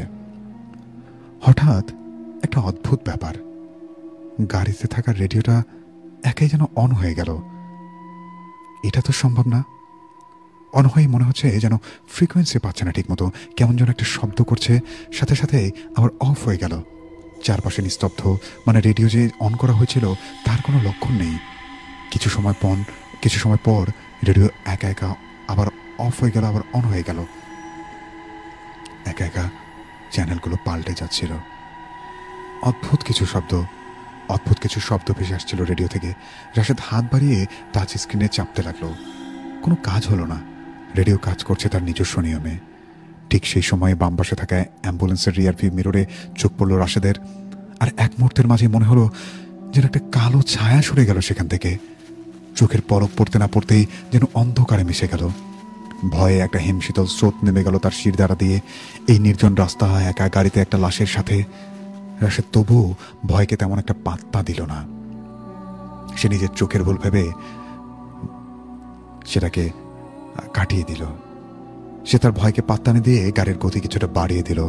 আকাশটা তখন আরো বেশি মেঘাচ্ছন্ন লাগছে। চারপাশে যেন আজ অজানা শ্বাসরুদ্ধকর পরিবেশ।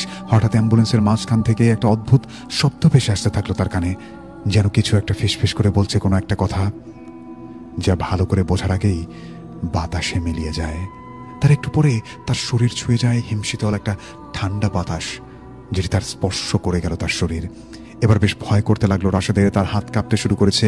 গাড়ির গিয়ার পাল্টাতে গিয়ে বারবার ভুল করছিল সে।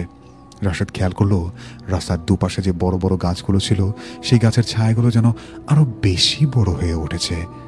সেই ছায়াগুলো যেন মনে হয় রাস্তাটাকে পুরো গিলে ফেলেছে। পুরো রাস্তাটাকে আরো যেন পুরো রাস্তাটাকে আর তার গাড়িটা যেন ঢুকে যাচ্ছে সেই গহীন অন্ধকারে। গাছের ছায়ার দিকে তাকাতেই সে দেখলো যেন আরো ঘন কালো অন্ধকারে যেন গাড়িটা তার উপর দিয়ে পার হয়ে যাচ্ছে সামনের অন্ধকারের মধ্যে। রাশেদের মনে হলো অ্যাম্বুলেন্সের মাঝে থাকা লাশটা যেন একটু একটু নড়ে উঠল হঠাৎ। যদিও সে জানে এটা কোনো সম্ভব নয়, কিন্তু তার অনুভূতি তখন বলছিল ভিন্ন কিছু। আজ হয়তো তার সাথে খারাপ কিছু হতে চলেছে। আর একটু সামনে এগিয়ে যেতে হাইওয়ের দুপাশে গাছের সারি শেষ হয়ে গেল। তখন পাশে একটা বড় পুকুর, অন্য পাশে ফসলের জমি দেখা মিলল। ঠিক তখনই রাশেদ খেয়াল করলো রাস্তার উপরে তার গাড়ি থেকে কিছুটা দূরে একটা জমাট বাঁধা কালো অন্ধকার। গাড়ির হেডলাইটের আলোয় যেন সেই অন্ধকারটা আলোকিতই করতে পারছে না। আরো কাছে এগোতে মনে হলো সেই জমাট বাঁধা কালো অন্ধকার যেন একটা মানুষের অবয়বের মতো লাগছে। রাশেদ গাড়িটা থামাতে পারলো না। সেই জমাট বাঁধা অবয়বের উপর দিয়ে এই গাড়িটা চালিয়ে দিল। আর গাড়ির ধাক্কায় সেই অন্ধকারের যেন কিছুই হলো না। গাড়িটা যেন অন্ধকার ফুরিয়ে বেরিয়ে গেল সামনে। ঠিক তখন এই চলন্ত গাড়ির পেছনের দরজা থেকে ভেসে আসতে লাগলো ঠক ঠক ঠক। গাড়ির মিটারে তখন ঘন্টায় 70 কিলোমিটার ওপরে গতি দেখাচ্ছে, কিন্তু এত বেশি স্পিডে চলা একটা গাড়ির পিছনের দরজায় কে নক করতে পারে? ভয়ে যেন শরীরটা ঠান্ডা হয়ে গেল রাশেদের। গাড়ির গতির সাথে পাল্লা দিয়ে সেই সাথে ঠক ঠকের আওয়াজ বাড়তেই লাগলো। সেই সাথে রাশেদ বাধ্য হয়ে গাড়ির গতি কিছুটা কমিয়ে দিল, আর সাথে সাথেই যেন নক করার শব্দটা মিলিয়ে গেল। একটু সামনে যেতেই গাড়িটা থামিয়ে দিল রাশেদ। রাস্তার পাশে দাঁড় করিয়ে বোতলটা হাতে নিয়ে নামলো এবং চোখে মুখে কিছুটা পানি দেওয়ার পর স্বস্তি বোধ করলো। সবকিছু একটা মনের ভুল ভেবে সে উড়িয়ে দিল। প্রিয় লিসেনার, যেহেতু ঘড়ির কাঁটাতে আমাদেরকে বলে দিচ্ছি এই মুহূর্তে আমাদের বিদায় নিতে হবে এবং ঘটনার বাকি যে অংশটি রয়েছে আমি যতটুকু আপনাদেরকে পড়ে শুনিয়েছি তার চেয়েও কিছুটা বড় অংশ রয়েছে। আমরা নেক্সট এপিসোডে পুরো ঘটনাটি আবারও আপনাদেরকে প্রথম থেকে পড়ে শোনাবো। তো সে পর্যন্ত যারা ভূতবেলার সাথে ছিলেন প্রত্যেকে অনেক অনেক শুভেচ্ছা এবং অনেক অনেক ভালোবাসা। আপনাদের ভালোবাসা নিয়ে প্রতি বৃহস্পতিবার ফিরে আসি এবং আপনাদের ভালোবাসা নিয়ে ফিরতে চাই। তো সে পর্যন্ত সবাই ভালো থাকুন, দেখা হচ্ছে আগামী বৃহস্পতিবার। আসসালামু আলাইকুম।